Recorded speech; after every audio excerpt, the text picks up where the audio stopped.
আসলে আমি আমাদের উপরে হয়েছে আসলে 10-21 দিকে মনে হয় সেটা বলার কথা আছে না, তাই না? আসলে ইতিকাফ শব্দটা মানে আমাদের ইসলামের একটা বিষয় আছে সুন্দর, যে শব্দ সম্পর্কে জানলেই বিষয়টা সম্পর্কে একটা ধারণা পাওয়া যায়। মানে যেমন যেমন সালাত মানে হচ্ছে দোয়া। তো দেখেন নামাজের মূল কাজই কিন্তু আল্লাহর কাছে দোয়া করা হয়। দেখছে না যে মুসল্লি হচ্ছে আল্লাহর কাছে মোনাজাত করে।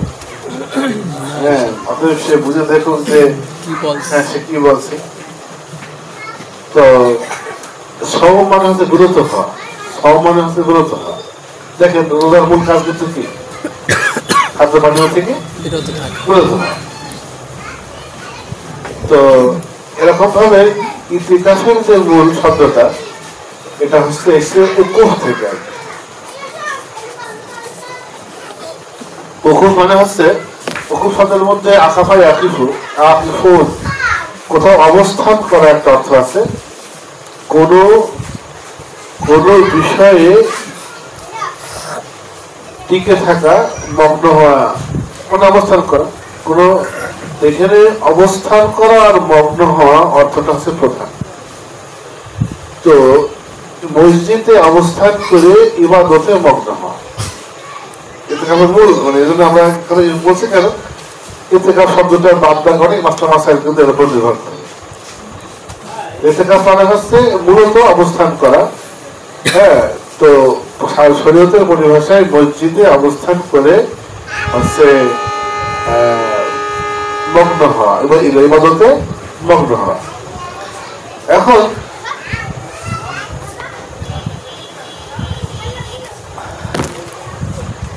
ইতিকাফের হচ্ছে আমরা যদি সুরাতটাকে বলি যে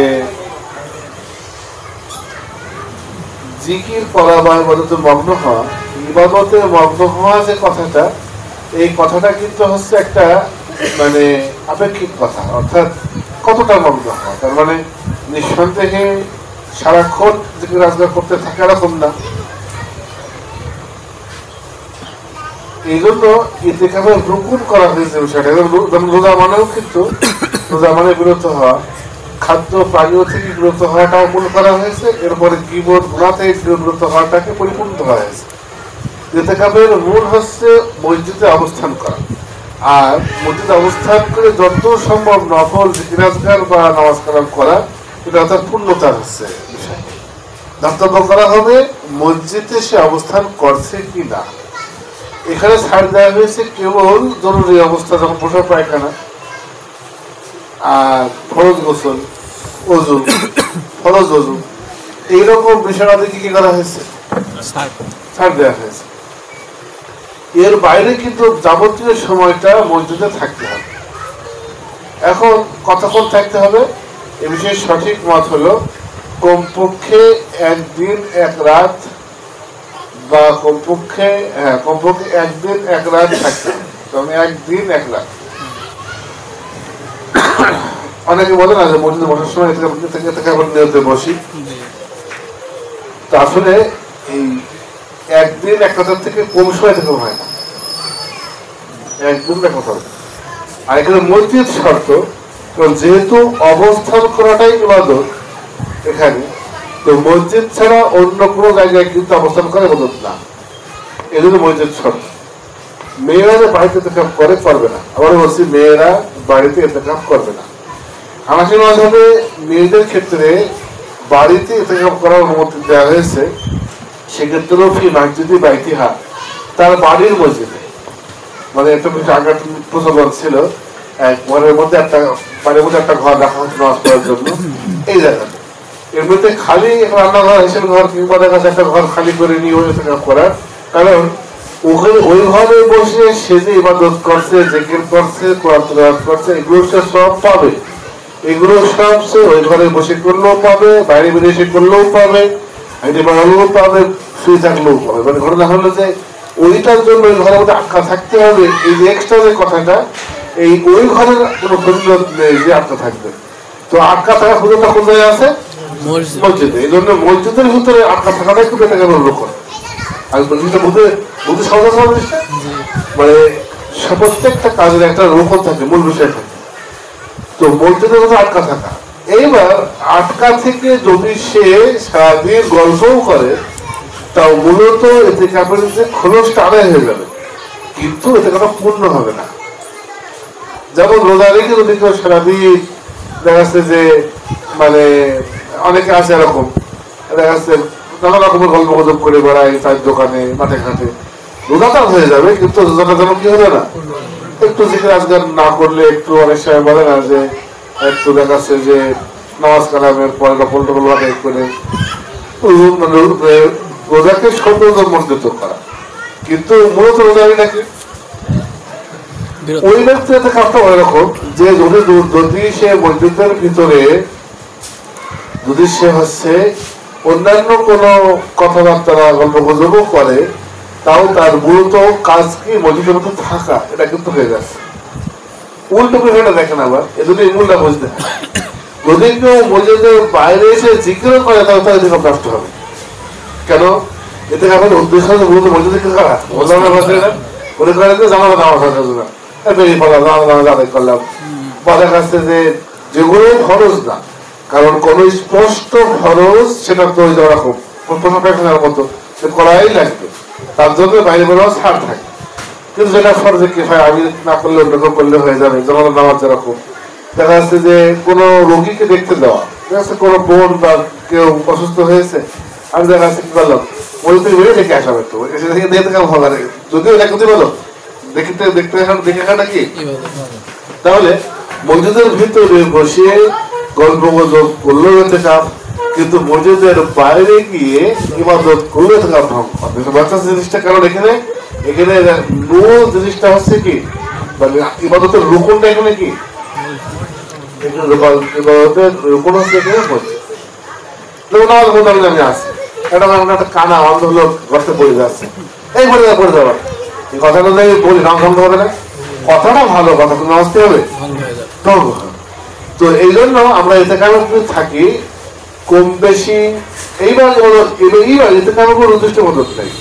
এতে কাপে নামাজ হোক, জিকির হোক, হাদিস চর্চা হোক, কোরআন চর্চা হোক, তাফসীর পড়া হোক, গীতি আলোচনা হোক, বসে তো সারাদিন ধরে এরকম আলোচনা শুনে, সেটাও একটা কি হলো, সে কি দুনিয়ার কথা বলতে বলছে কি হবে।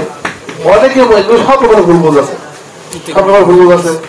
আমরা এরকম একজন দেখতে গিয়েছি, ভাই দেখতে গিয়েছি, গিয়ে হয়তো তার সাথে আলোচনা করছে বিভিন্ন বিষয়ে, এক মুরব্বী এসে বলছে হ্যাঁ তোমরা এতে ভেঙে যাবে, তোমরা হচ্ছে গল্প গুজব করছো, তোমরা নামাজ পড়ো। দেখা যাচ্ছে নামাজের থেকে হয়তো গুরুত্বপূর্ণ আলোচনা এখানে কি হচ্ছে। তাহলে ইবাদত করা, নামাজ কালাম জিকির আজকাল ওখানে এরকম কি করা, ইবাদত করা। এবার ইবাদত করার বিষয়টাও বললাম না যে এটা হচ্ছে সৌন্দর্য পরিপূর্ণতা, কিন্তু কি না, এটা কিন্তু রুকুন না। রুকুন না মানে যদি কেউ দুনিয়ার কথাবার্তাও বলে, ভালো করে শোনেন, তাও ইতিকাফটা হয়ে যাবে। যেমন রোজা যেমন হয়ে যায় না যে গল্প গুজব করি এখানে সারা অবস্থা রোজাটা কি হয়ে যায়, কাজা করতে হয়, কাজা করতে হয়, কিন্তু কি হয় হালকা রোজা হালকা হয়ে যায়, কথা বলে না, এতে কাটা কি হবে, হালকা হবে। তোমরা সেই মসজিদে এসছে তো গল্প করতে না, মসজিদে এসে কি জন্য, ইবাদত করার জন্য। এমন কিছু সব কি করেছে, মসজিদ থেকে মাথাটা বাইরে ঝুঁকিয়ে দিয়েছেন, মা আয়েশা তার মাথাটা ধুইয়ে দিয়েছে, এরকম হয়েছে। আমার হুজুর জানে দুই পা ভিতরে রাখা, একটু বোঝা যায় মাথাটা কিন্তু বাইরে কি সমস্যা। মসজিদের ছাদে যাওয়া যাবে না, ছাদ মসজিদ না, যেহেতু ছাদের উপর দেখো না স্যান্ডেল যাওয়া যায়, ছাদের উপরে হচ্ছে মানে স্যান্ডেল কলা বহুত পড়ে যায় আর কি। তো হচ্ছে দৌড়দৌড়ি করা যায়। আর একটা বিষয় বলি, বাঙালি গোসল বলে বাইরে বেরোনো যাবে না। গোসলটা আবশ্যিক হতে হবে, হয় ফরজ হবে, না হয় শারীরিক সুস্থতা। অনেকে আছে বাঙালিদের গোসল একদিন না করলে পরে দেখা যাচ্ছে সুস্থ ভালো লাগে না। হ্যাঁ, যদি কারো এরকম হয় যে খুবই কষ্ট হবে তাহলে সে আবশ্যিকের মধ্যে পড়ে যাবে। আর যদি সহ্য করতে পারে এরকম হয় তার কিন্তু ওই যে শখের গোসল করতে পারবে না, বেরোতে পারবে না। কারণ ভিতরে থাকাটাই হচ্ছে ইতিকাফ, আর কেবল বিশেষ প্রয়োজনের বাইরে এসে বেরোতে পারে। এটাকে থেকে বলে আমরা সব মানে মোটামুটি মাসালা এগুলো বললাম। ইতিকাফের বিধান হলো, ইতিকাফ কিন্তু হচ্ছে মূলত রাসূল সাল্লাল্লাহু আলাইহি ওয়াসাল্লাম ইতিকাফ করেছেন, এটা সুন্নতে মুআক্কাদা। ইতিকাফ মানে করা উচিত, তবে নিঃসন্দেহে ইতিকাফের মতো আমল বোঝাই যায় যেটা তো পুরা গ্রামের লোক করতে পারবে না। ইতিকাফ হচ্ছে মানে কেউ কেউ করবে, কেউ কেউ করবে না। এই বিষয়টাকে প্রত্যেকটা মসজিদে নিয়ে যাওয়ার ব্যাপারে মানে একটা যে প্রত্যেকটা মহল্লায় এই মসজিদে হচ্ছে মানে ইতিকাফ থাকতে হবে এবং এই থাকার জন্য ভাড়া করেও রাখতে হবে, এটা বেদাত এবং না প্রত্যেক রাত থাকা হয়। মানে ভাড়া করে লুঙ্গি দিয়ে ইফতার দিয়ে ওরা যেটা করা হয়, কারণ যেখানে গোড়াই নেই সেখানে আমার এত কিসের মানে, তো এখানে ওই হিসাবে রাখতে হবে। কারণ সেটা বদল আসছি সেটা হিসাবে তো হ্যাঁ তার তো হচ্ছে মজুদের হক কি হয়, মজুদের কি করতে হবে। হ্যাঁ এটাই আপনার তো বদল আপনি দেখছেন, আমরা বাচ্চা একটা লোক নেবেন, আপনি হচ্ছে ভাড়া করে রাখা যাবে না, এটা অবস্থা অত্যন্ত দৃষ্টি কঠোর, দেখতে তো খারাপ লাগে। এটার মধ্যে ইয়েতে ভাড়া করে আসছে লোকরা। ইতিকাফ থাকা অবস্থায় রোজা থাকা আবশ্যক, ইতিকাফ থাকা অবস্থায় রোজা থাকতে হবে। তার মানে একদিন এক রাত ইতিকাফ হয়, যদি ওরা রাখতে থাকবে সে, কারণ রোজা ছাড়া রাসূল ইতিকাফ করেছেন এর কোনো প্রমাণ নেই। রাসূল যখন করেন তাও কি ছিলেন, রোজা ছিল। মনে হয় মোটামুটি আপনার মনে কোনো প্রশ্ন?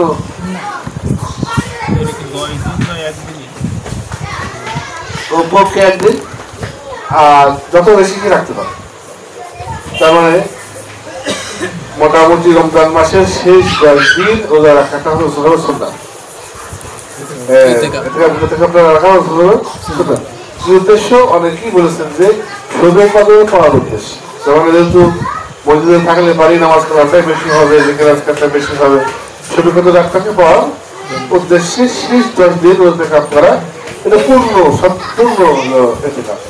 তারপরে আমরাও থাকতে পারে কেউ, যদি কেউ মনে করে তো এগুলো কষ্ট হয়ে যাবে, তাড়াতাড়ি হয়ে যাবে, কষ্ট হয়ে যাবে। ইতিকাফের একটা বিষয় হলো কি, ঢুকতে হবে সুন্নত হলো ঢুকতে হবে, আমরা ঢুকে হচ্ছে ইয়েতে ঢুকে হলো মাগরিবের সময় ঢুকে, মাগরিবের আগে, তাই না? সুন্নত হলো ফজরের সময় ঢুকবে। হ্যাঁ মানে হচ্ছে ফজরের নামাজটা হচ্ছে পড়বে হচ্ছে ইয়েতে। তার মানে যদি আমি মনে করি যে 10 দিন করবো, মানে ওরকম কি করতেন, দেখা যাচ্ছে যে ওই যেদিন যে মানে 21 তারিখ আর কি,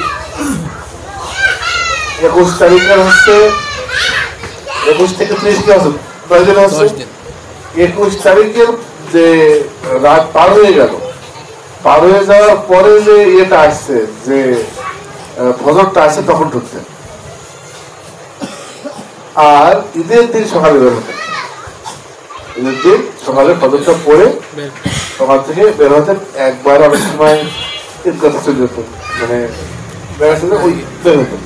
সুন্নত হচ্ছে এইটা, সুন্নত হলো কি করা, যে আমি ঢুকবো হচ্ছে ফজরে, আর কি বেরোবো ফজরে, হ্যাঁ ঢুকে ফজর পড়বো, ফজর পড়ে কি করবো, বেরোবো।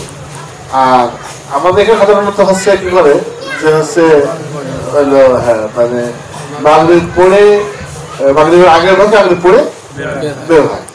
এটা সুন্নাত পরিপন্থী আর কি, এটা একটা যুক্তির মাধ্যমে করে।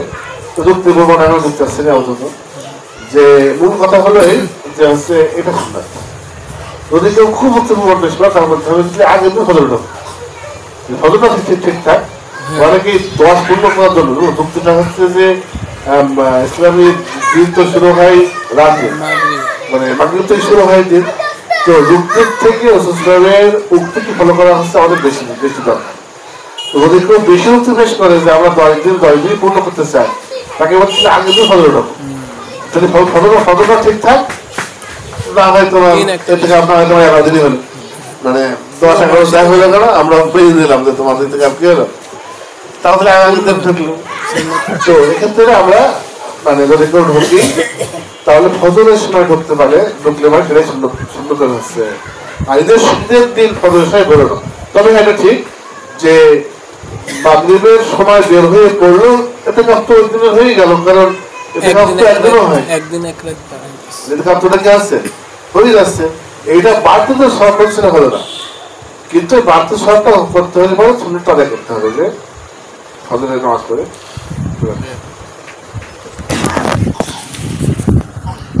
মানে আমার হচ্ছে কাছে পড়তে আসার শুরু থেকেই ওই রমজানের 10 দিন হচ্ছে থাকতো, আমরা দেখতে যেতাম। তারপরে এরকম মনে মনে আছে আর কি যে এতে কাপ শেষ করি এরকম ঈদের আগে, অর্থাৎ এরকম মানে এরকম চাঁদ উঠেছে কি উঠেনি, উঠেছে খবর পেয়েই এর মধ্যে বেরিয়ে দুই চলে আসতো আমার কাছে, এরকম মনে আছে। এইগুলো পরবর্তীতে আমাদের একটা জিনিস হয়েছে কি যে মসজিদে এতে কাজ করা হতো মূলত, তো মসজিদে কিন্তু ইবাদতের পরিবেশটা থাকে, এই কারণেই কিন্তু এটা বলা হয়েছে। এটা কোরআনও এসেছে মাসাজিদ, তোমরা মসজিদে এতে কাজ করো বা করা অবস্থায় থাকো, এরকম কোরআনে আয়াত এসেছে।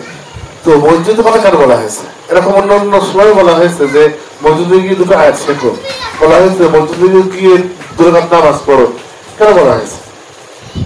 নিঃসন্দেহে এটার বাহ্যিক কিছু কারণ থাকবে, যে মসজিদে হইচই কম হয়, মসজিদের মধ্যে একটা পড়াশোনা করার পরিবেশ থাকে, মসজিদের মধ্যে গেলেই তো দেখাচ্ছে যে হাফেজ হফাজরা থাকবে, এরকম হজমনের সময় হয়েছে, এই কোণে 1 হাফেজ নামাজ পড়াচ্ছে, এই কোণে 1 হাফেজ নামাজ পড়াচ্ছে, কিন্তু সবাইকে আবার আন্ডারে এক করে দিলেন, বাইরে যখন কিছু দিন আমরা পড়বা তার থেকে উত্তম নামাজ মসজিদে পাওয়া যাবে, এইটা যদি কিন্তু মসজিদে যাও। তো সেই 10 দিনে যে আমি এতে কাপটা করছি কি জন্য, শবে কদর পাওয়ার জন্য। শবে কদর পাওয়া মানে কি একটু বেশি ভাবে সুন্দর করে নামাজ পড়ি, বেশি বেশি নামাজ পড়ি কি করা, শবে কদর পাওয়া। এইবার আমি যখন মসজিদে যাচ্ছি, যখন 10 ঘরে থাকছি, আমরা কি পাচ্ছি, রুকু সাজদা সুন্দর করে পড়া, লম্বা লম্বা কিরাত করে নামাজ পড়ার সুযোগ পাচ্ছি। যদি এখন মসজিদে এতে কাপ করি আমরা, দেখা যাচ্ছে যে 2 এর 1 হবে, হয় ওই 5G গতির মোটামুটি তারাবি নামাজ হচ্ছে আমাদের পড়া লাগবে, হ্যাঁ, এতে কিছু গুণা জমা হবে, এটা করা হতে গুণা করা নিষেধ, তো কিছু গুণা হবে। কিংবা তোমার নিজে নিজে নামাজ পড়ি না তাই না কাল কাউসার, ঠিক আছে, তার যে কুল হুয়াল্লাহু আহাদ, হ্যাঁ, তাও দেখা যাচ্ছে মা খুব সোরা মানে মা গন্যা কিছু ঠিক নেই ম্যাক্সিমাম লোকের। তো এইগুলোকে বুঝতে হয়, এটাকে বলে মানে বিধান এক জিনিস আর ঠিক এক বোঝা, প্রেক্ষাপটটা কি করা বোঝা।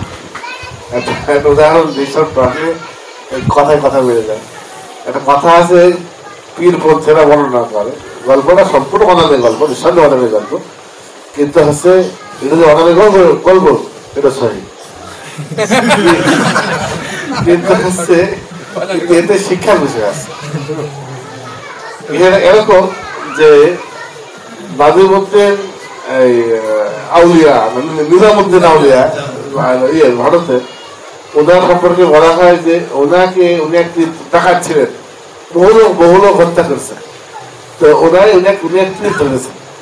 তখন ওই পীর বলেছে যে হচ্ছে ওই হলো তুমি কোন লোক হত্যা করতে পারবে না, কোনো খুনোখুনি মারামারি করতে স্বাভাবিক ধরে ডাকাত ছিল, এবং তার সবকাল কি দেবে ডাকাতের একটা মনোভাব, তুই হোক আর আলেম হোক, সে যদি সবক দেয় ডাকাতকে সবক শিখিয়ে দিতে পারে, তুমি কি করবে না, মারামারি খুনোখুনি করবে না। এখন দেখা যাচ্ছে তুমি একটা লাঠি পুঁতে দিয়েছে, তুমি এই লাঠিটা সামনে পুঁতে রাখো, এই লাঠির দিকে তাকিয়ে থাকবা, এই লাঠিতে ফুল ফুটবে ওই দিন তোমার হচ্ছে তুমি কামেল হয়েছো বা তুমি সফল হয়েছে বলে গণ্য হবে। লাঠি পুঁতে দাঁড়িয়ে আছে, এর মধ্যে এরকম গল্পটা বলা হচ্ছে এরকম যে সে ওই ভেবে দেওয়া হচ্ছে, তো সে অবস্থা সে খেয়াল করছে, দেখছে যে একটা খারাপ কোনো লোক এসে কোনো কোনো মেয়ের সাথে গিয়ে কোনো খারাপ কাজ করছে বা খারাপ একটা কিছু করছে। ছোটবেলায় শুনতাম এসব গল্প কি আমাদের ওইসব ওই আগে সে চাঁদনি রাতে সব গল্পের বৈঠক বসতো গ্রাম অঞ্চলে পার্টি পেয়ে মানে মানে মোটামুটি যে সেই মিয়া সাহেবের বাড়ি চেয়ারা পর উঠোনের মধ্যে সব গল্প হয়তো আর আমি বসে শুনতাম। তারপর যেগুলো মনে আছে সেখান থেকে বলছি। তো হচ্ছে এইবার হচ্ছে ও কি করেছে, ও মানে রাগ উঠে গিয়েছে, গিয়ে আদেশের মনে নেই। তো ওই লাঠি যে লাঠি ধ্যান করছে ওই লাঠি তুলে এক বাড়িতে ওর মাথা ফাটি দিয়ে সেখানেই খুব কাজ থেকে মারা গেছে। যাই হোক দিয়ে সে আবার সে লাঠির প্রতি বিচার করা শুরু করেছে। দিয়ে সকালবেলা দেখছে দুর্গতি লাঠি নিয়ে চলে গেছে পীর সাহেবের কাছে, বলছে যে এরা হলো কেন, হ্যাঁ আপনি বললেন 12 বছর লাগবে দেখছি 12 ঘন্টায় কুটে গেছে। তো পীর সাহেব বলছে না আমার তো অভিজ্ঞতায় আমার জীবনে এরম তো হয়নি কখনো, হ্যাঁ 12 বছর লাগে ধানের ব্যবসা এত কারণ তো এক রাইতে হওয়ার কথা না, তুমি কি করে তো বস আইনটা অমান্য করে ফেলেছে একটা আদেশ। আপনি বললেন যে মারামারি কোনো ক্ষতি না করতে, তো আমি একটা খুন করে ফেলছি, খুন করে তোমার কামাল হয়ে গেলে কি খুন পেয়ে যাবো আসতে এই। তো দেখা যাচ্ছে কি অনেক সময় কি ওই আদেশ কি হয় অনেক সময় ছাঁচ হয়, আছে পরিস্থিতির প্রেক্ষাপটে কি যেখানে দেখা যাচ্ছে আলাদা আছে না যে সাপোজ হ্যাঁ শ্বশুরের সাথে ওটার পর্দা নেই ইসলামের বিধান, কিন্তু এখন যে যুগ চলছে অনেক পরিবারে হয়তো পর্দা করতে হতে পারে, এগুলো বলে ঠিক।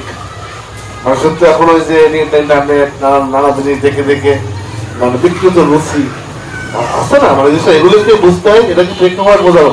ওখানে দেখা যাচ্ছে এক লাঠি মারলে পরে 12 ঘন্টায় 12 বছরের কাজ কি হয়ে যাবে, সেটা কথা আছে না যে সাপে পিঠ ধরেছে, পিঠে বলেছে কেমন কামড়া দাঁড়া, তখন সাপটা কামড়াতে আসছে না, তো কি করেছে আলের ধারে পড়ে আছে শার্টকে, তখন এক লোক খড়ি করাচ্ছে, তখন সে মনে করছে দড়ি দিয়ে কি করেছে খড়ি টড়ি কুড়িয়ে দড়ি মনে করে ওই দিক টেনে বেঁধে গেরো মেরেছে।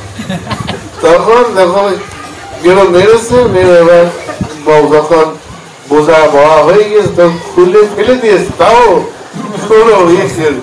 তখন ওইভাবে কাটাতে কাটাতে সে গিয়েছে পীরের কাছে, বলছে আপনার সবক শুনে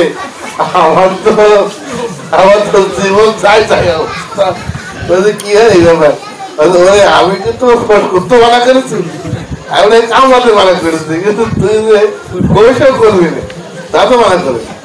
তো ঘটনা হচ্ছে যে আমাদের এখন একটু খোঁজ করতে হবে, অর্থাৎ মসজিদ গুলো যে উদ্দেশ্যে বানানো হয়েছিল মসজিদ গুলো কিন্তু এখন সে উদ্দেশ্যে আর মসজিদ সারা রাত খোলা থাকবে, সারাদিন খোলা থাকবে, যখন যে সেখানে যাবে নামাজ পড়বে, এইটার জন্য তো মসজিদ বানানো হয়েছে।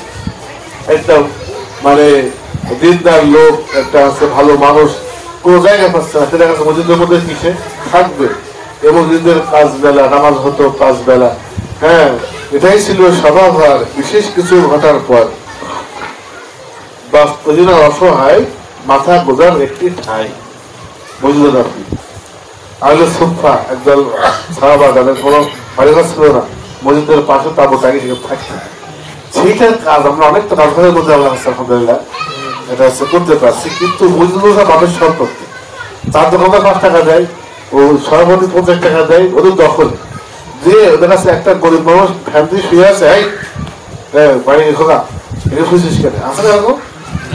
তো যারা তো জিকির আজকাল করার পরিবেশটা সেখানে নষ্ট করে ফেলেছে, তারা বেরোও পড়ছে এই সমাজ পদ্ধতির উক্ত অনুযায়ী।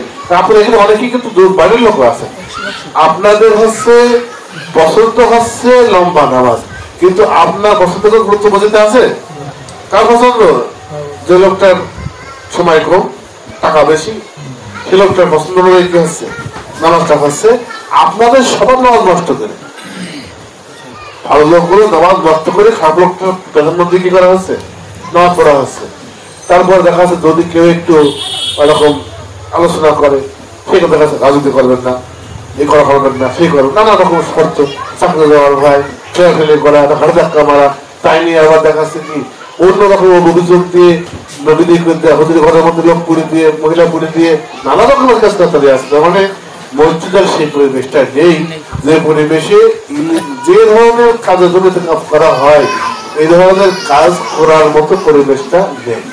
তবে এটাকে আবার খোলসটা আদায় হয়ে যাচ্ছে, এটা কাপটা হয়ে যাচ্ছে, কিন্তু ওই কাপটা করার জন্য এরকমের পরিবেশ ছেড়ে দিয়ে যাওয়াটা আমাদের কাছে কিনা পছন্দনীয় না। অর্থাৎ এই জন্য আমরা অনেক প্রশ্ন করতে পারে তাহলে আপনারা আমাদের এখন এটা মসজিদেও না ফলে যেতে করতে পারছি না, আবার মসজিদে আমরা যাবো এই যে নামাজ কালামগুলো এখানে যতটুকুই হচ্ছে এটাকে ছেড়ে দিয়ে আমি ওখানে ওদের ওই মসজিদে গিয়ে নামাজ পড়তে গিয়ে অপমানিত হওয়া, একটা কথা বলতে গিয়ে ঘর ধাক্কা খাওয়া, মানে এই পরিবেশটা আমরা কি করতে পারছি না, না ওটা মেনে নিতে পারছি আর না দেখা যাচ্ছে যে এই বিষয়টার কারণে মূলত আমাদের আস্তে আস্তে আমাদের ছেলে পেলে কয়েকটা জিনিস আমরা বর্তমানে কয়েকটা জিনিস আমাদের পরিত্যাগ করা হয়। তবে একটা হলো অনেকেই বলে বা দেখো হয়তো যে জুমার নামাজে আগে আগে যাওয়া আমাদের একটা সবের কাজ আগে আগে যাওয়া আমরা ঠিকঠাক করেছি, ওই যে সাপের ফাঁস করা, ঠিক আছে। তো আগে আগে গিয়ে দেখছি বিরাট কষ্ট, মানে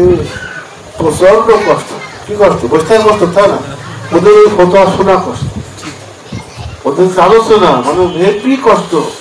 আমাদের কষ্ট হবে না, কিন্তু আমাদের কষ্ট হবে, যে যেটা জানে সেটা বোঝে। এখন যদি কেউ দেখে যে কেউ রসগোল্লা মাছ লাফালাফা কেমন লাগে, ও কিন্তু না বসে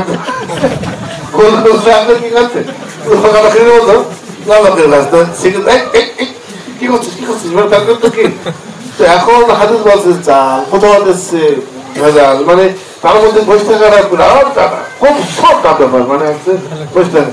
এইবার তাও কি করলাম, কদিন আমাদের ইতিহাস আছে বলছি, আমাদের ইতিহাস থেকে বলছি, কদিন বই পুস্তক নিয়ে কদিন হচ্ছে সেই কাজে উনি তুলে পড়ির মতো, হ্যাঁ বই নিয়ে বসে খুঁজতে নাই, আমরা বই বসে বসে পড়ে পড়ে তার মধ্যে দেখি একদম হুজুর বলছে যে প্রথম সৃষ্টি করা হয়েছে নূরে মোহাম্মদী, রসুলের নূর প্রথম সৃষ্টি করা হয়েছে, দিয়ে সেই নূরকে আল্লাহ ডাকছেন মোহাম্মদ, নূর উত্তর দিচ্ছে না, আবার ডাকছেন মোহাম্মদ, নূর কি হয়েছে উত্তর দিচ্ছে না, অথবা আল্লাহ আল্লাহ কেন্দ্রে ফেললেন।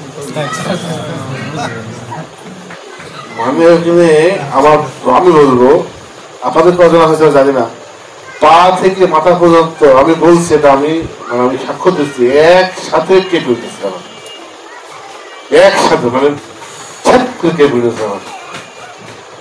এবং আমি উঠবো মানে বলবো তাকে, সে সময় আমার কাছে উঠেই বলবো, মানে মনে হচ্ছে কোনো দায়িত্ব হয়ে গেছে আমার বলাটা, যে আপনার এই হাদিসটার নাম্বারটা আমি তো ইয়ে বের করি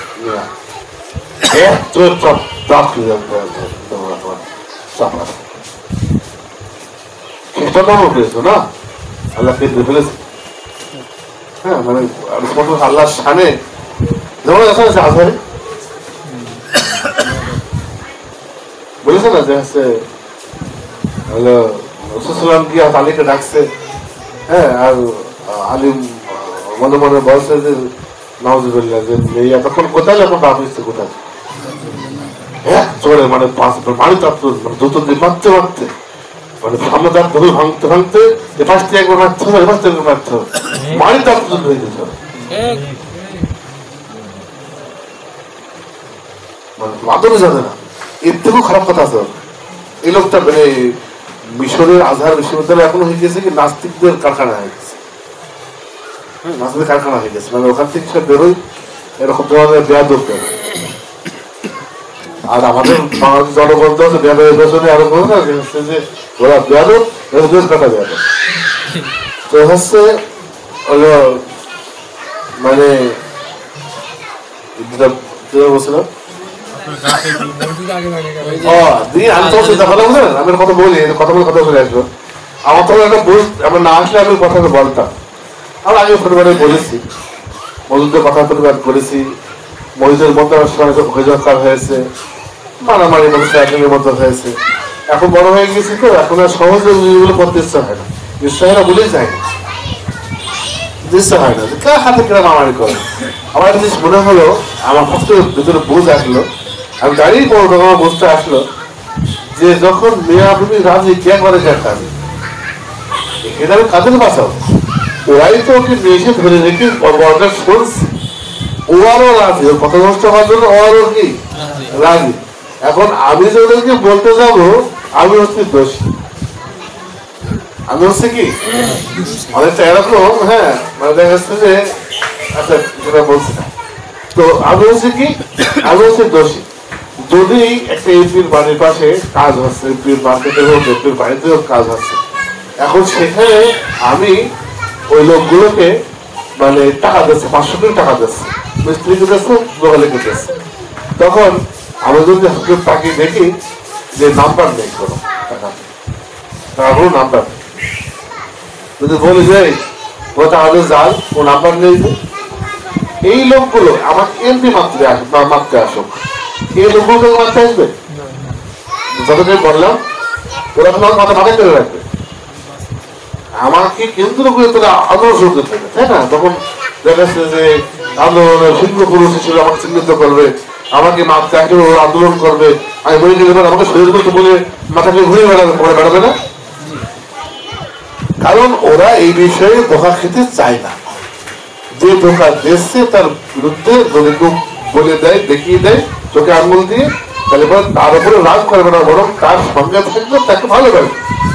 ওই মধ্যে আপনাদের বলি যে এই হাদিসের নাম্বার কত, নাম্বার নেই হাদিসটা হিসাবে। যদি মুসলিমরা দেয় যে তুই হুজুর রেখে যাবে, ঠিক আছে, হুজুর দেখবে, হুজুর বাংলাদেশ ছাড়ছে, আচ্ছা আচ্ছা, জনগণ কিন্তু আমাকে জনগণ দেয় যে তুই কি করতো, মাথা চলে আসতো, আপনি হুজুর নাম্বার দিতেন, কোনো কথা নেই, এখন নাম্বার আছে, এটা বলতে জনগণ কিন্তু এখানে আমার আসলে কি করবে, হুজুরকে মাথায় করে রেখে আমার বিরুদ্ধে কিন্তু কাজ, তখন আমি কি দেখাবো, আমি তো বেঁচে গিয়েছি, কোনো সমস্যা নেই। তো আমি ওরা কি আছে, ওরা যখন ঠিক আছে মিয়া মিমি রাজি কে করে এক কাজে, তো আমি আমার কাছে করার নেই, এখানে আমার একটা কাজ করার আছে, আমি তোর বক্তব্যে আসলাম। এরকম আসলাম, আল্লাহ ফরজ করেনি, হয়তো বেশি আগে একটা সবের কাজ ছিল, কিন্তু তাই করতে ঘোরা মাত্র মনে হয় না। তো আমি দেখা যাচ্ছে কি এইটা যদি পানি ক্লিয়ার করিস, আমাদের একটা ইয়ে হয়ে দেখবো যে দার্জিলিং সেলিব্রেটার পাশে গিয়ে যখন পড়ে যাওয়া যায়, দাঁড়িয়ে গিয়ে আমার জামা করে দেওয়ার মতো, কেন?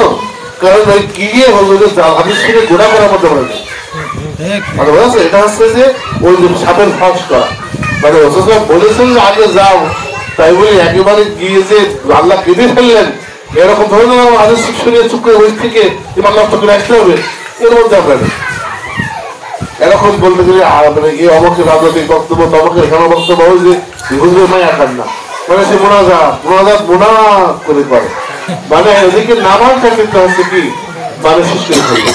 আচ্ছা, আমি চিন্তা করছিলাম যে আজকে মোনাজাত শেষ হচ্ছে, আমার গেলাম যে আগে আগে দিবি হয়ে যায়, একটু শেষ হলে বাড়ি যায়, তো সে মা মা এই দেখছে হুজুরের মা, হুজুরের মা, মানে সারাকে সমর্থন করার জন্য এর নাম ধরে কে হিসেবে পড়ে আছে, কে নৃত্য লিখে গেছে, রাতে শুরু করলে কি প্রতিষ্ঠান মানে কেউ সম্পাদক দেওয়া, তো আমার হাত না থেকে করে একটু রাখতে হলাম, তো আমার দোষ করবে মানে কিরকম অবস্থা প্রতিষ্ঠান নিজে করছে, প্রতিষ্ঠান থেকে ব্যাংক করতে পারতো না। তো আমি চিন্তা করলাম যে আলহামদুলিল্লাহ আমার তো কোনো দোয়াই হয় না, মজা হয় না, তাই না? তাও কি কোনো কমতে মনে হয়, রোহানি কোনো কমতে মনে হয়? নামাজটাকে মেরে ফেলে, যেটা ফরজ ওইটাকে মেরে ফেলে ওদের পক্ষ থেকে যোগ করে সারা লোকের তোষণ করা, সারা লোকের খুশি করার জন্য কি কোনো দরকার তো না, আগের ওই বক্তব্য আমাদের সহ্য হয় না, পরের মহাভারত সহ্য, আল্লাহ আল্লাহ আমাদের মাফ করবে। এই জন্য আমাদের এই যে ধরনের আচরণ দেখো, ওদের সাপের ফাঁস করা, মানে বলেছি যে তুমি কামড়াবা না, ও ফসও করতে হবে। তো আমরা না হয় ঘাটি নাই করলাম তোদের সাথে, কিন্তু একটু যদি আমি বলে যে চলে আসবো, তাও তোমার অধিকার নেই, আমি কি আমার জীবনটা নিয়ে আমি কি আমি রাখতে পারি না। তো এই হচ্ছে ব্যাপার। তো বলছে আল্লাহ কি করলেন, কেঁদে ফেললেন। তখন আমি ওই হুজুরকে বললাম, পরে আমাদের যিনি রেখে গিয়েছেন আর কি, মানে উনি বক্তব্য দেন দেশে একটু তাকিয়ে একেবারে মোটামুটি টাকায়, মানে কিন্তু ও জায়গাতে হাফেজদের আমার কিন্তু জ্ঞান একেবারে কম থাকে,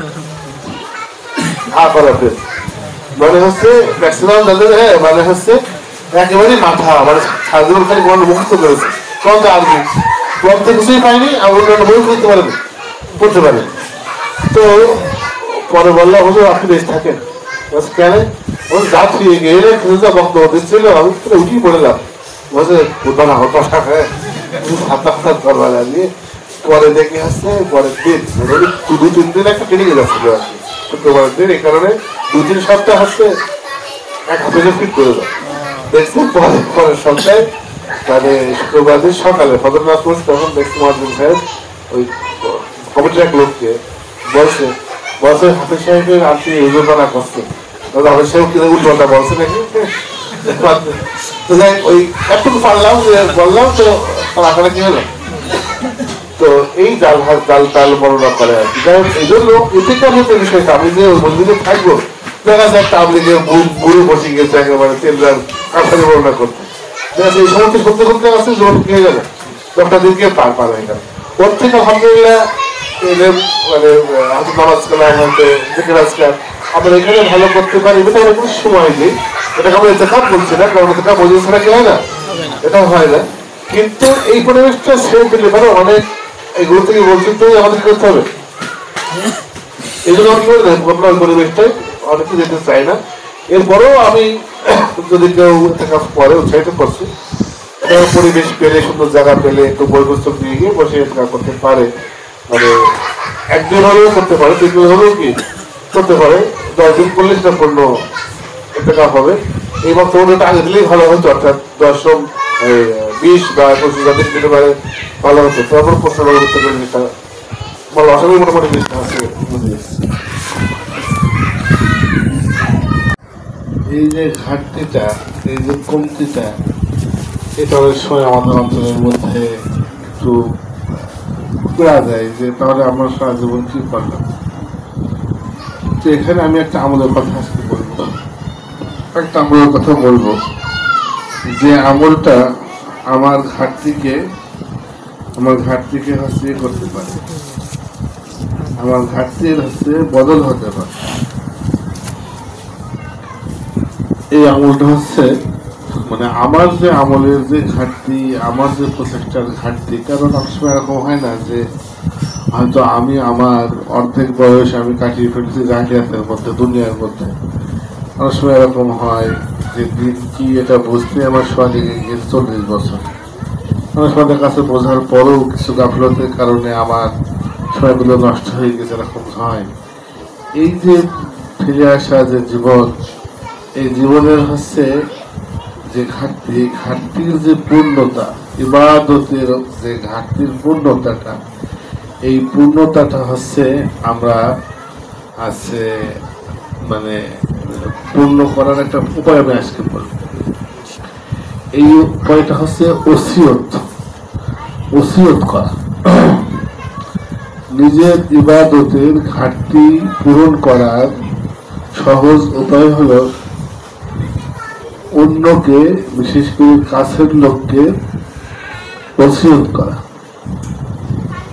এই বিষয়টা আমরা সূরা আসরের ভিতরে পাই।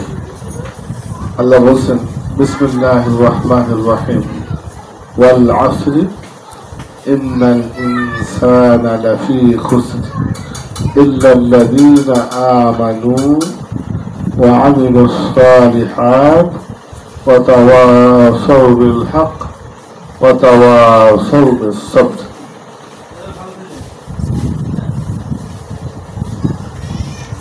কসম করি কালের গতির, মানুষ শিকার চরম ক্ষতির, নয় যে মুমিন সুকাজ করে তাকেও হকের আর সবরে। এখানে 4টে কাজের কথা বলা হয়েছে। বলা হচ্ছে সমস্ত মানুষ ক্ষতির মধ্যে। ভালো করে বুঝবেন, আমাদের ছেলেরা আছে, মেয়েরা আছে, কিছু কথা যেন অন্তরের ভিতরে গেঁথে যায় এরকম জানে সবার ভিতরে আমাদের কমতে আছে। আমরা এখানে কেউ বক্তব্য দিচ্ছে, কেউ শুনছে, আমরা সত্য কথা বলতে অনেক সময় নিজের কমতির কথা মনে হলে যেন মনে হয় বক্তব্য দেব না। প্রত্যেকের ভিতরে তার দৃষ্টিতে অনেক কমতি আছে, কিন্তু অনেক সময় নিজের দায়িত্বের কারণে অনেক কিছু কথা বলতে হয়। আপনাদেরও হয়তো অনেক সময় নিজেদের কমতিগুলো মনে হয়। আল্লাহ সুবহানাহু ওয়া তাআলার সামনে যখন কোনো মুমিন নামাজের মধ্যে দাঁড়ায়, তখন সে চিন্তা করে যে একদিন কিয়ামতের দিন তার সামনে দাঁড়াতে হবে, তখন তার যত আমলই থাক না কেন সেগুলো তুচ্ছ মনে হয়, এবং তার সামনে দাঁড়ানোর যে ভয় সেটাকে অনেক উচ্চ মনে হয়, অনেক বেশি মনে হয়। আল্লাহ বলছেন বিসমিল্লাহির রহমানির রহিম ওয়াইলুল লিল মুতাফফিফিন আল্লাযীনা ইযা ইক্তালু আলান নাসি ইস্তাওফুন ওয়া ইযা কালুহুম আও ওয়াজানুহুম ইউখসিরুন। আল্লাহ বলছেন যে ধ্বংস ওই সমস্ত লোকদের যারা ওজনে কম দেয়, যখন নিজে মেপে নেয় তখন বুঝে মেপে নেয়, সমান সমান নেয়, আর যখন অন্যকে মেপে দেয় তখন কম দেয়। আল্লাহ বলছেন আলা ইয়াযুন্নু উলাইকা আন্নাহুম মাবরুসুন লিয়াউমিন আযীম ইয়াওমা ইয়াকুমুন নাসু লিরাব্বিল আলামিন। এরা কি মনে করে না যে এরা একদিন আল্লাহর সাথে দাঁড়াবে, যেদিন সমস্ত মানুষ এই মহাবিশ্বের রবের সামনে দাঁড়াবে? কাল্লা ইন্না কিতাবাল আবরারি লাফি ইল্লিয়িন ইন্না কিতাবাল ফুজ্জারি লাফি সিজ্জিন। কখনো না, পাপীদের কিতাব থাকবে, পাপীদের আমলনামা থাকবে সিজ্জিনে, সূরা মুতাফফিফিন। আল্লাহর সামনে দাঁড়ানোর বিষয়টা মনে হলে নিজের সমস্ত কিয়াম, সমস্ত সিয়াম, সমস্ত রোজা রাখা, সমস্ত নামাজ পড়া, সমস্ত জিকির করা, সমস্ত আমল, সমস্ত আখলাক, সমস্ত আদব, সমস্ত ইলম চর্চা সবকিছুকেই করতে মনে হয়। কারণ মহাবিশ্বের রবের সামনে দাঁড়ালে সমস্ত মহা জিনিসই ছোট মনে হয়, তাই না? তো সেই হিসেবে এই কমতি মনে হওয়াটার দিক থেকে এই সূরাতে আলোচনা কি বলছেন? আল্লাহ বলছেন যে হচ্ছে ইন্নাল ইনসানা লাফি খুসর, সমস্ত মানুষ ক্ষতির শিকার, সমস্ত মানুষ বিরাট ক্ষতির মধ্যে আছে। সমস্ত মানুষ জিনিস খেয়াল করবেন, সবাইকে বলছেন যে কিছু কথা বলে রেখে, হয়তো অনেক কাজ এড়িয়ে যাবে, হয়তো অনেক সওয়াবের বিষয় হারিয়ে যাবে, কিন্তু সেই সওয়াবটার জন্য কমপক্ষে আফসোস করার মতো যাতে আমার অন্তরটা থাকে, এজন্য কিছু কিছু জ্ঞান মনে রাখা দরকার, যাতে আফসোসটা হয়। তো আল্লাহ বলছেন কি, মানুষ শিকার চরম ক্ষতি। আল্লাহ যখন বলছেন ক্ষতির শিকার, তখন সেটা সত্যিকার অর্থেই ক্ষতির শিকার।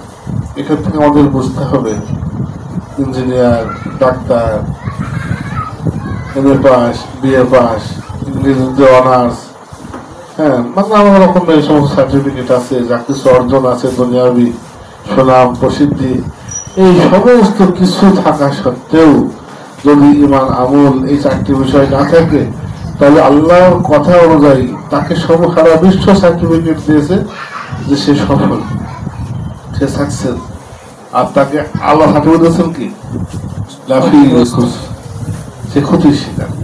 এটাকে আমি কমপক্ষে আগে অন্তরে বিশ্বাস করব।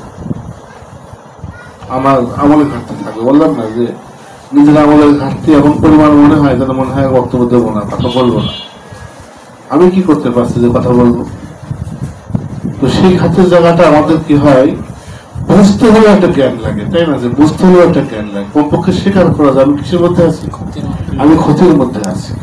আমার সমস্ত সার্টিফিকেট, আমার সমস্ত অর্জন, সমস্ত টাকা পয়সা, সমস্ত হচ্ছে জ্ঞান বিদ্যা, মানে ইহা পাস উহা পাস, এই সমস্ত পাসগুলোকে সফলতা মনে করাটা, এটা হচ্ছে ওইটা দূষণের সময় দেওয়াটা এক বোকামি, ওইটাকে সফলতা মনে করাটা আর এক বোকামি, ডবল বোকামি।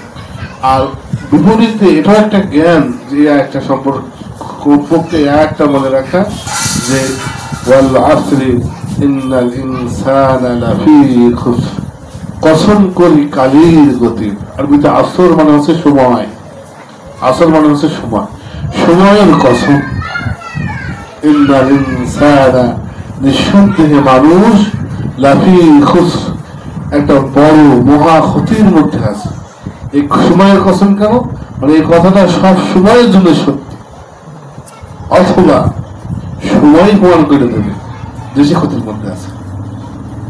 সময় প্রমাণ করে দেবে যখন সে সমস্ত সার্টিফিকেট দিয়ে, সমস্ত টাকা পয়সা দিয়ে, সমস্ত পদ পদবি দিয়ে যখন সে সংসারে শান্তি পাবে না, আর যখন কোনো মোল্লা একটা বিসমিল্লাহ বলি দেখা যাচ্ছে কি বরকত পেয়ে যাবে, তখন এই দুনিয়াতেও শেষের দিকে এসে সে বুঝতে পারবে যে আমি ক্ষতির শিকারী হয়ে গেলাম।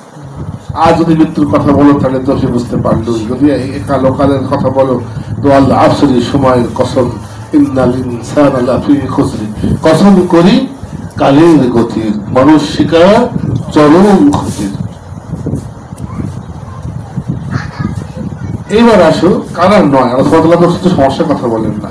সমস্যার কথা বলে কিছু মূর্খ লোক, কিছু বোকা লোক, তারা শুধু সমস্যার কথা বলে, এরা সমস্যা, ওরা সমস্যা, এর মধ্যে যে পিনাকি ভট্টাচার্য, হ্যাঁ সব কিছু সমস্যা, খুবই খুবই সমস্যা, সমাধানটা করবে মানে এই খালেদা, এই হাসিনা, এই ডক্টর ইউনূস বিপ্লব করে আন্দোলন করে একজনকে তাড়িয়ে আজকে নিয়ে এসে আবার সমস্যা। আমাকে আগে থেকেই জানতাম, আমরা কি বলতাম যে সরকার যাবে, সরকার আসবে, কোন সমস্যার সমাধান হবে না, তাই মাঝখানে রক্তগুলো অকারণ হবে। বলছি কথা আগে, আমি এখনো বলছি, আগেও বলেছি, হাসিনা আমলেও বলেছি, রোজনাও বলছি, আমরা এই ধরনের আন্দোলনের আমরা পক্ষপাতিত্ব না, এখনো না, আগেও না। কারণ এতে করে কি হয়, মাথায় রক্তটা ঝরে যায়, কিন্তু কি হয় না, অবস্থা কি হয় না, কিন্তু ওই লোকগুলো ইলিয়াস পিনাকি ভট্টাচার্য বিদেশ থেকে কি করছে, উস্কানি দিয়ে কিছু প্রাণ ঝরিয়ে দিচ্ছে, কিছু লোকের সময় ঝরিয়ে দিচ্ছে না, মুসলমানের ছেলে কি হিন্দু লোক হচ্ছে মানে গলায় দড়িতে নিয়ে বেড়াচ্ছে। যাই হোক, এটা ভিন্ন প্রসঙ্গ, আমি প্রসঙ্গ খুঁজতেছি না আজকে। কমপক্ষে আমার একটা অন্য একটা কথা বলার ইচ্ছা আছে, সময় লাগে লাগুক। আমি আজকে ওসিয়ত দিয়ে কথা বলবো। আমি বলছি সেটা সূরা আসরের কথা বলছিলাম। আমরা অনেকেই জানি যে আমপাড়ার ছোট ছোট সূরাগুলোর কিন্তু বিরাট বিরাট ভাবার্থ আছে। আমি যখন ছোট ছিলাম শুনতাম যে সূরা আসরের ব্যাখ্যা করলে সারা রাত করা যায়। আলহামদুলিল্লাহ বড় হয়ে দেখছি আলহামদুলিল্লাহ তাই, সত্যিই তাই। তবে আজকে কিছু নমুনা পেশ করছি। সূরা আসরের কথা আল্লাহ বলছেন কি, মানুষ শিকার চরম ক্ষতি। তো খালি সমস্যার কথা আল্লাহ বলেন না, আল্লাহ কি সমাধান দেন, আল্লাহ কি সমাধানও দিন। এখন তাহলে কি বলছেন যে হচ্ছে ইল্লাল্লাযীনা আমানু, তারা যারা ঈমান এনেছে, নয় যে মুমিন সুকাজ করে তাকেও হকে আর সবর, তারা নয় যারা ঈমান এনেছে ও আমিলুস সালিহাত এবং ভালো আমল করেছে, ওয়া তাওয়াসাউ বিল হাক্কি ওয়া তাওয়াসাউ বিস সবর, এবং হকের ওসিয়ত করেছে, একে অপরকে হকের ওসিয়ত করেছে আর একে অপরকে সবরের ওসিয়ত করেছে।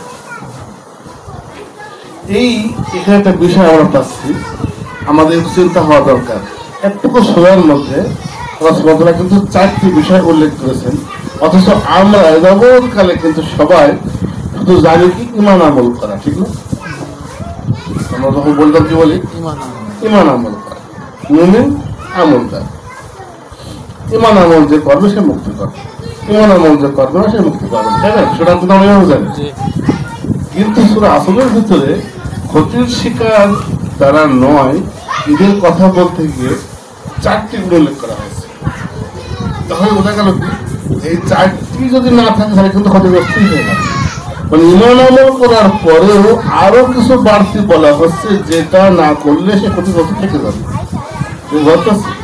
এটা গুরুত্বপূর্ণ ব্যাপার না, ঈমান আমল আমার হয়ে গেল, এরপরও আমার আবার কি থাকে যেটার কারণে আমার আবার ক্ষতিগ্রস্ত তালিকা থেকে নাম উঠছে না। যদি সে ঈমান আনে আমল না করে ক্ষতিগ্রস্ত না, যদি সে ঈমান আমল দুটোই করে কিন্তু পরে দুটো বলা হচ্ছে যে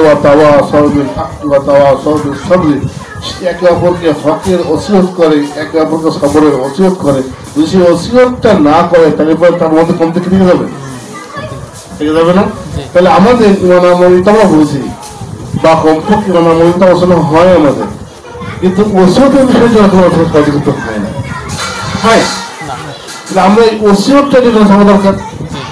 কারণ যেহেতু এই সূরাতে বলা হচ্ছে যে এটা না করলে কি থেকে যাবে, কমতি থেকে যাবে।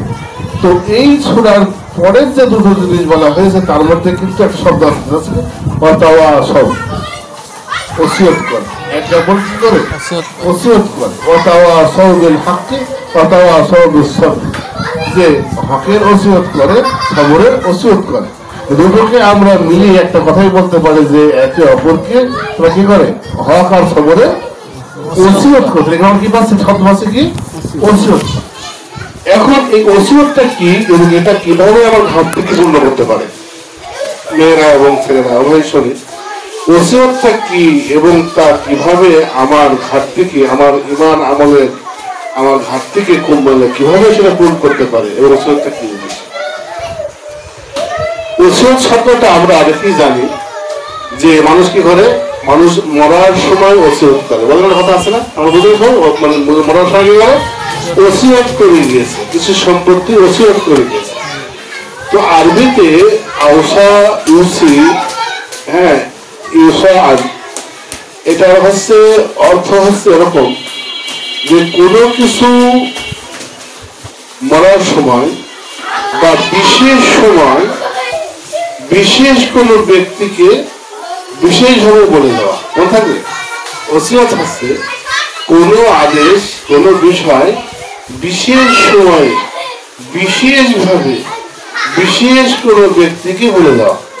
হয়তো ব্যক্তিটা আমার ছেলে হতে পারে, আমার ছাত্র হতে পারে, আমার খুবই কাছের কোনো বন্ধু হতে পারে, বিশেষ ব্যক্তি বিশেষ সময় আমার মৃত্যুর সময় হতে পারে, কিংবা আমি হয়তো যখন বিরাট মোটি পর্যায়ে চলছে, ফিরকা চলছে, চারিদিকে হাঙ্গামা মারামারি চলছে, যে কোনো একটা বিশেষ সময় হতে পারে, বিশেষ বিষয় হতে পারে, যেমন যে হকের উপরে টিকে থাকা, সবর করে যাওয়া, ঈমান নিয়ে টিকে থাকা, এরকম কোন বিশেষ বিষয়।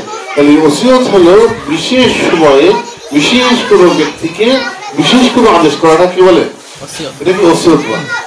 এইবার আমাদের ওসিয়তটা কি বিষয় হয় দেখবা, যে যখন একটা গল্প আছে না, বলছে বাবা মারা যাচ্ছে, সব 10-5 জন ছেলে পেয়ে চারিদিক থেকে সব ঘিরে ধরেছে, ছেলেরা মেয়েরা ঘিরে ধরেছে, ধর না, তখন বাবা ওসিয়ত করছে যে অমুকের কাছে আমি 10,000 টাকা পাই, অমুকের কাছে পাই 20,000 টাকা, করছে না। মরার সময় মরতে মরতে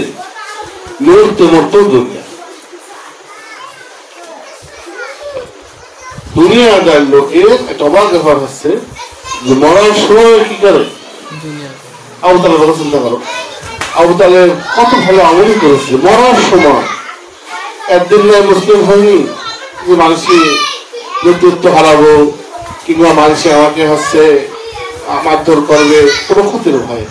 ঠিক মরার সময় তাকে যখন বলা হচ্ছে, বলছেন তুমি কি হও, তুমি হচ্ছে মুসলিম হও, কালেমা পড়ো, আমি তোমার সাফায়াত করবো। তখন আমাদের কি বললো, বলছে যে হচ্ছে যে তখন বলছে আবু জাহেল সেখানে ছিল, শয়তান হাজির হয়ে গেছে। তখন বলছে যে তুমি কি তোমার বাপ দাদার দিন ধর্ম পরিত্যাগ করবা? তখন সে বলছে যে হুয়া আলা দীনি আব্দুল মুত্তালিব, আমি আব্দুল মুত্তালিবের দিনের উপরই আছি। সে কিন্তু মরার সময় তার গুরুত্বটা হইল কোন জায়গায়, গুরুত্বপূর্ণ তার কথাটা হয়ে গেল কি বাপ দাদার ধর্ম রক্ষা করা। এরকম অনেক বাদশাহ মারা যাওয়ার সময় সন্তানদেরকে ডেকে কিভাবে রাজ্য টিকে থাকবে, কি কি আরো জরুর করলে, কি কি আরো বেহিসাবি করলে, কোন কোন ভালো লোককে হত্যা করলে, কোন কোন খারাপ লোককে তেল মারলে রাজ্য টিকে থাকবে, কোথায় মৃত্যু সজ্জায় ওসিয়তের সময়। আর সারা জীবনের ওসিয়ত তো আছে, আমরা প্রায় এটা করে থাকি, চেঞ্জ করবো। কিসে পড়ো? 6-এ পড়ি। বাবা ভালো তো, কথা বললাম না এত, বাবা ভালো তো ওসিয়ত, সবসময় চলছে না, পড়েছিলেন লোক চিনে গেলে তাকেও দুনিয়ার কোনো কি করছি, আমরা সবসময় কিন্তু ওসিয়ত করছি, সবসময় করছি, তাকে হচ্ছে মানে ঠেলে দিচ্ছি। হ্যাঁ, আল্লাহ বলছেন আলাম তারা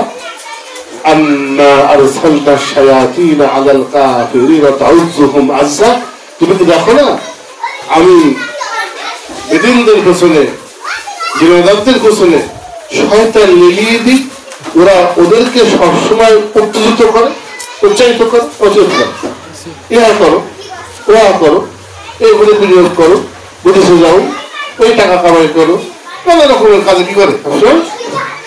ওদের কিন্তু ওষুধ চলতে আছে, ওদের কিন্তু ওষুধ কি আছে, চলতে আছে সবসময়। মানে দুনিয়ার দিকে বলার জন্য কিন্তু ওই যে হয়তো কেউ একটু, হ্যাঁ কেউ একটু হয়তো মোটা হয়েছে, এই তুমি মোটা হয়েছো, দৌড়া মুড়ি খাবা, চানাচুর খাবা, নানা রকমের হচ্ছে আছে না। একটা কথা আছে যেটা প্রভাব শৈলীরা একবার অসুস্থ হয়েছে, একটা কথা আছে। তো অসুস্থ হওয়ার পরে লোকে বলছে যে আপনার কেমন অনুভূতি হলো? তো বলছে আমি অনেক কিছু শিখলাম। তো বলছে যে একদিন তো বই পড়ে শিখতে, এখন আমার বুঝতে আমার কি শিখলাম? বলছে আমি শিখলাম বাংলাদেশের সব থেকে বেশি হচ্ছে ডাক্তার। যে আসে সেই তরমুজ খাবেন, শসা খাবেন, টমেটো খাবেন, মানে পরে কি আছে, ওষুধ আছে। কোন ব্যাপারে? দুনিয়ার ব্যাপারে নেই, কোন ব্যাপারে? হ্যাঁ, দিনের ব্যাপারে। আল্লাহ বলছেন লা খায়রা ফি কাসীরিন মিন নাজওয়াহুম ইল্লা মান আমারা বিসাদাকাতিন আও ইসলাহিন বাইনান নাস। আল্লাহ বলছেন ওদের বেশিরভাগ পরামর্শের মধ্যে, ওদের বেশিরভাগ সলা পরামর্শের মধ্যে কোনো কল্যাণ নেই, কেবল সে ছাড়া যে মানুষকে সাদাকা করতে এবং পরস্পরের মধ্যে সম্পর্ক ঠিক করে নিতে উৎসাহিত করে। এই যে ওসিয়তে আমলটা বুঝতে পারছেন যে কত সিম্পল একটা ব্যাপার, কিন্তু দেখা যাচ্ছে কি ওইটার কারণে হতে পারে বিরাট আমল। এই যে মানুষের মধ্যে সম্পর্ক ঠিক করে দেওয়া, মানুষকে ভালো কাজে উৎসাহিত করা, মানুষের সাথে মানুষের কোনো খেদ না রাখা। বুঝলাম না যে একটা ব্যক্তিকে মুসলমান বলে তো জান্নাতি, তো তার বাড়ি গিয়ে একজন থাকে কি আমলে কারণ জান্নাতি। বলছে আমি ভ্রমণের সময় কি করি, ভ্রমণদের মধ্যে কোনো খেদ আমি কি করি না, আমি রাখি না। এই যে ওসিয়ত করা, যদি কেউ ভালো কাজে কাউকে উৎসাহিত করে, ডাকে, ভালো থেকে যে কাউকে ডাকে, সে ওই কাজ যত লোক করে সব সবচেয়ে পায়, সব সবচেয়ে ঘাটতি পুরা হবে। মানে নিজের আমলের যে ঘাটতিটা ওসিয়তের মাধ্যমে পুরা হবে। আমি তার মানে একটু কথা আমরা করতে পারিনি, নিজে তো পারলামই না, অন্য কাজে একটা ভালো কাজ উৎসাহিত করবো। আরে বাদ দাও, পড়াশোনা করে কি চাকরি হচ্ছে নাকি? পড়াশোনা করে চাকরি বাকরি হচ্ছে নাকি? একটু কাজে কালাম কারণ শেখো, একটু আলো, একটু কোরআন শেখো, একটু হচ্ছে না হয় চাষি থাকো, না হয় সব রাখাল হও, না হয় আছে না বড় লোক আছে, কিন্তু কথাগুলো ঠিক আছে কিনা? বড় লোক আছে তাহলে কি নেই? আল্লাহ দিন হচ্ছে কি বলছেন যে আল্লাহ দিন এটি হয়ে গেছে। আল্লাহ দিনের জন্য কেউ নেই, কেউ জানে কি সব দুনিয়ার বছর নিজেরটাকে, নিজের সন্তানকে উৎসাহিত করছেই, অন্য কথাগুলো কি করছে, কি করছে, উৎসাহিত করছে। অন্য পড়াশোনা করছে তো ভাব, হ্যাঁ খুব ভালো, খুব ভালো, হ্যাঁ কি করছে, তাকে ওসিয়ত করছে। তো মানে কি করে, হকের ওসিয়ত করে। তো আমরা কি করবো ইনশাল্লাহ, আমরা হকের ওসিয়ত হচ্ছে আমরা হচ্ছে ইনশাল্লাহ করবো, করবো। এখন কোন কাজ করার ক্ষেত্রে মানে আমাদের করতে হলে আগে ওইটাতে বাধা হয় কিভাবে জানতে হবে। এই যে হকের ওসিয়ত সিম্পল একটা কাজের কথা বললাম যে ভালো কাজে উৎসাহিত করে, নামাজ পড়বো বাবা, নামাজ পড়বা, পূজা রাখবো বাবা, পূজা রাখবো।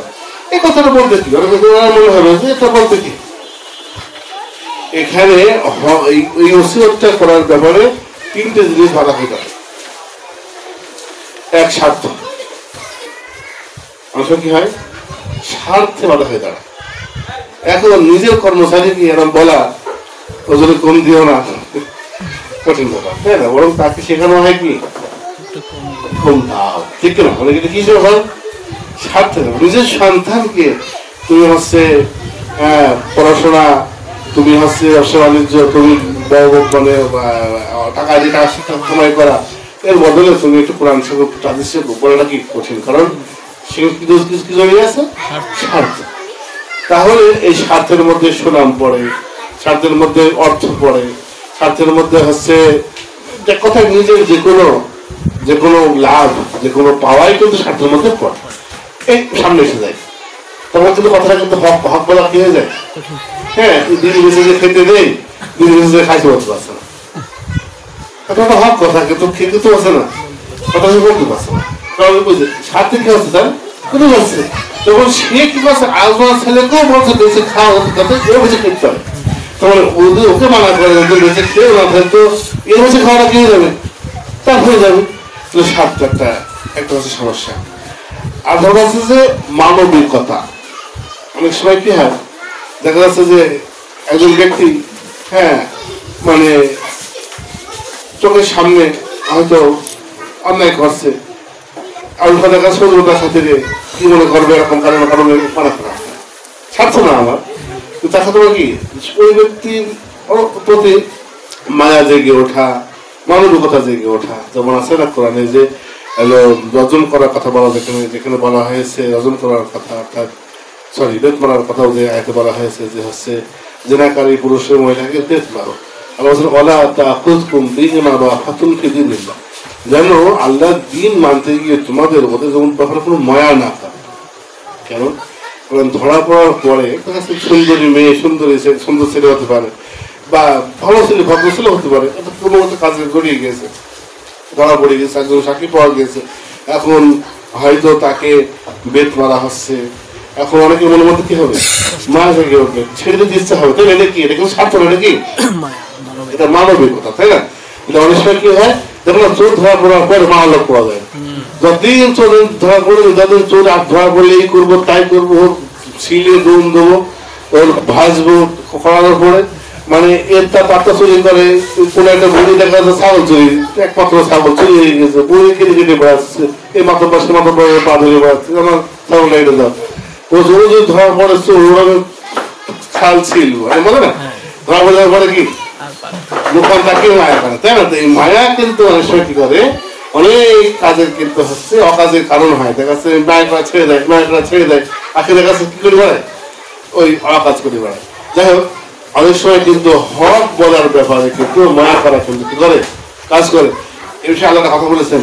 আল্লাহ বলছেন হচ্ছে তোমরা সত্য সাক্ষ্য দাও, ওয়ালাউ আলা আনফুসিকুম, নিজের বিরুদ্ধে হলেও, আউল ওয়ালিদাইনি ওয়াল আকরাবিন, অথবা সেটা যদি নিজের পিতামাতার বিরুদ্ধে হয়, এমনকি আত্মীয়দের বিরুদ্ধে হয়, কি হলো স্বার্থ, তোমার স্বার্থের বিরুদ্ধে হলেও তুমি কি করো হকের সাক্ষ্য দাও। কোরআনে বলছেন একই আয়াতের মধ্যে, কোরআন খুব চমৎকার কথা বলতে গেলে খালি কোরআনের আয়াতগুলো দেখবেন একই জিনিস সুন্দর করে বলছেন, দুটি একবারে চলে এসছে।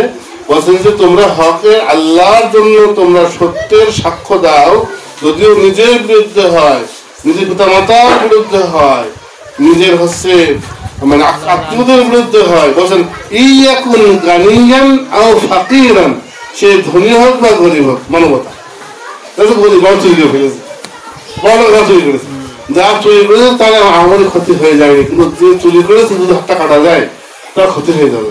আমি দেখেছি, আমি সাক্ষ্য দেবো, দেখাচ্ছে সাক্ষী আচ্ছা হয়েছে, মনের মধ্যে কি হচ্ছে মানবতা জেগে উঠতে একবার, আহারে এখন আমি কি করি, হয় না এরকম, হয় না? আল্লাহ বলছেন ইয়াকুন গানিয়ান আও ফাকিরান, সে ধনী, এই একই কোথায় সাক্ষ্য দাও, হকের সাক্ষ্য নিজের বিরুদ্ধে হোক, পিতা মাতার বিরুদ্ধে হোক, কিংবা হচ্ছে আত্মীয়দের বিরুদ্ধে হোক, সে ধনী হোক বা গরিব হোক, মানে যে ব্যক্তির বিরুদ্ধে সাক্ষ্য সে কি ধনী হোক বা গরিব হোক। আল্লাহ বলছেন একটা ফাইন যুক্তি পেশ করেছেন, বিরাট ব্যাপার। ফাল্লাহু আওলা বিহিমা, আল্লাহর বেশি আপন। কোন আয়াত দেখেছেন কি চমৎকার, মানে একটা ওসিয়ত, একটা হকের কথা, একটা হকের বিষয় বলতে গিয়ে তুমি নিজের স্বার্থকেও দেখো না, আবার কি তুমি মানবতা দেখো না, তোমার দেখতে হবে না, আল্লাহ কি তার আল্লাহ তার বেশি আপন, আল্লাহ তার বেশি আপন। তো হক যেটা বলতে হবে সেটা হক বলতে হবে। তো এই যে ওসিয়ত করতে গিয়ে তিনটি বিষয় বাধা, দুটো বিষয় বললাম, আরেকটা বিষয় বলি, তিনটি বিষয় কি হয় বাধা হয়।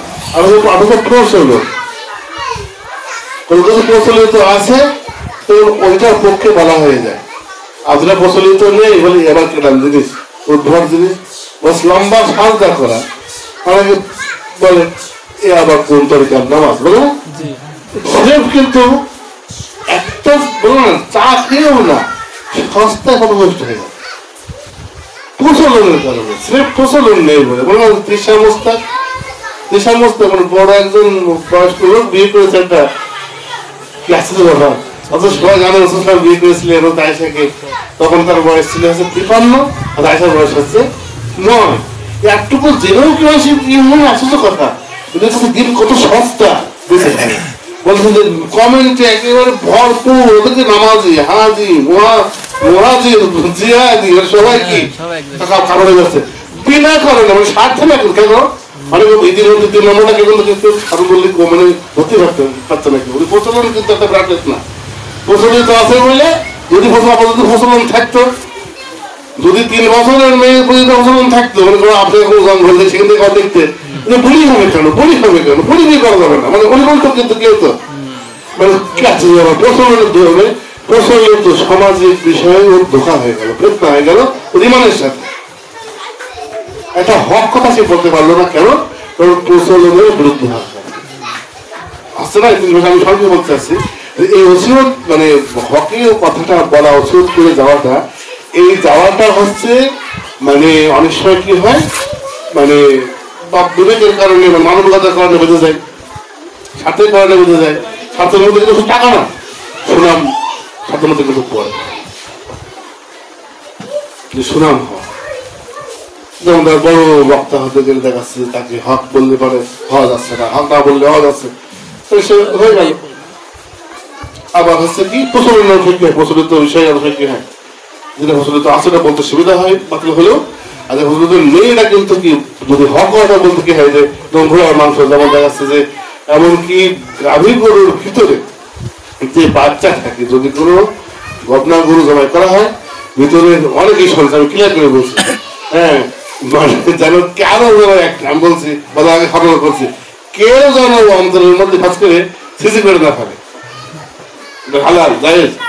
গাভীর গবনা গরু আমাদের মানুষ জবাই করা থাকে না, জবাই করে শুক্রের অংশ খাওয়ার মতো আন্দোলন, এইরকমের প্রচলন আমাদের, এইরকম ইলিম চর্চা এদের চামড়াকে শেষ করে চর্চা করলে ভয়তে ভাবি কেউ বলছে না, তাই আপনাদের জানছে কি না, বলছে না বলে জানছে না, হাদিসে ক্লিয়ার রয়েছে, কোনো দ্বিমত নেই, ঘোরা আমার করে দ্বিমত আছে কিছুটা হলো, কিন্তু এই বিষয়ে কোনো দ্বিমত নেই যে গাভী গরু গবনা গরু জবাই করা হবে, যদি জবাই করার পরে সেই বাছুর হচ্ছে নড়াচড়া করে, তাহলে সে আলাদা বাচ্চা হবে, যদি নড়াচড়া না করে ওরাও খাওয়া যাবে। আমি বিশেষ করে মানি, বললাম না আমার, আমি যারা লোক ছোট থেকে ওরা কোন সময় কোনো ইয়া মানি,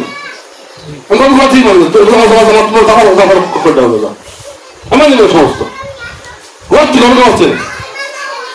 হাদিসে পরিচিত করেছি, বলেছেন তাই আর আলাদা ছাড়া আমি করবো না, তুই করবো না কেন? উনি ওখান থেকে ওখান থেকে ঠিক করতেছে যে 8 টাকা তারা হয়েছে ইয়েতে সৌদি আরবে ষড়যন্ত্র, কি হলো এগুলোর দৌড় ষড়যন্ত্র হয়েছে বিষয়টা। আজান দিয়েছে করোনার সময়, শুধু আজান দিয়েছে যে বাড়িতে নামাজ পড়ো, আলা সাল্লুফির রিহাল, আলা সাল্লুফির রিহাল, বাড়িতে নামাজ পড়ো। কিছু বক্তব্য দিয়েছে, সৌদি আরবে আজান চেঞ্জ করে ফেলেছে, সুবহানাল্লাহ।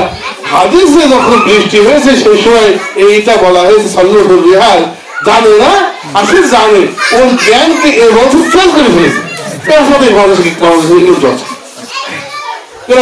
অমুক নায়ক তমুক নায়ক, হ্যাঁ অমুক হামলা তমুক হামলা, আমার কথা হলো কি আমি আমল না যে হচ্ছে মানে ওই সেই শিয়াল বিড়ালের বলছে যে বিপদের সময় আমি 101টা ফন্দি কাজে লাগাই, শিয়াল এই ফন্দি করি, তখন শিয়াল বলছে তুমি কি করে বেঁচে থাকো, বিপদের সময় বলছে আমার এক বুদ্ধি আমি গাছে পড়ি, আমাদের এক বুদ্ধি আমরা আলাদা আলাদা বলে সেটাই মেনে চলি। হাদিস এসে যার চিন্তা হচ্ছে আখিরাতের চিন্তা, আল্লাহ ওর দুনিয়ার সমস্ত চিন্তা নিজেই সমাধান করতে, আর যার দুনিয়ার চিন্তা যাকে টেনে নিয়ে বেড়ায় ও কোন ঘাটে মরে আল্লাহ খেয়াল করেন। হাদিস আলহামদুলিল্লাহ বলছে না খেয়ে মরে যাবে, এখন আবার আল্লাহ এমন ভাবে খাওয়াচ্ছেন, বলছে টাকা দেয়, বুঝেছি টাকা পায়, বলছে না একসময় বলতো যে না খেয়ে মরে যাবে, প্রকাশ ঘোষণা করেছে ওরা যে আমরা আমাদের এত ব্যস্ত কথা না, ওদের হিসাবে ওদের যে মিটার, ওদের যে হচ্ছে কি বলে মানে যন্ত্র, তাদের করে দেখে বসা আপনি তো 3 দিন আগে মারা গিয়েছে, আপনি তো হাত পা করে তোর হাত পা চেনছেন, তুই বাজবেন কেমনি? তো ওরা হিসাব নিকাশ করে দেখেছে যে আমরা আগে কি কথা, এখন আবার বলছে যে টাকা পায়, এখন হয় কথা। আমাদের তো মানবে, আমাদের তো নাকে মানার কথা, এদের টাকা পাওয়া, এদের টাকা পাওয়ার তরিকা হতো। তো তোমরা আমার আগে কথা থাকতে, যখন এই তরিকা আমরা নিয়েছি, পড়াশোনা করবো না, আমার চাকরি বাকরি বেশিরভাগ ক্ষেত্রে করবো না, হালাল ব্যবসা করবো, আমরা কম খেয়ে থাকবো, তখন বলেছে কি না খেয়ে মরতে হবে, না খেয়ে মরতে হবে। এবার দুটো খাওয়া দাওয়া দেখে কি বলছে, টাকা পায়, টাকা পাওয়া তরিকাই হতো। আমাদের আগে কি হতো, আমরা তখন দেখতাম যে আগে কথা সব ভর্তি হয়ে গেছে, পাকড়ি পড়ে সবিয়ে পড়ে, হ্যাঁ যে প্রথম কথা 500 বেশি পাবে।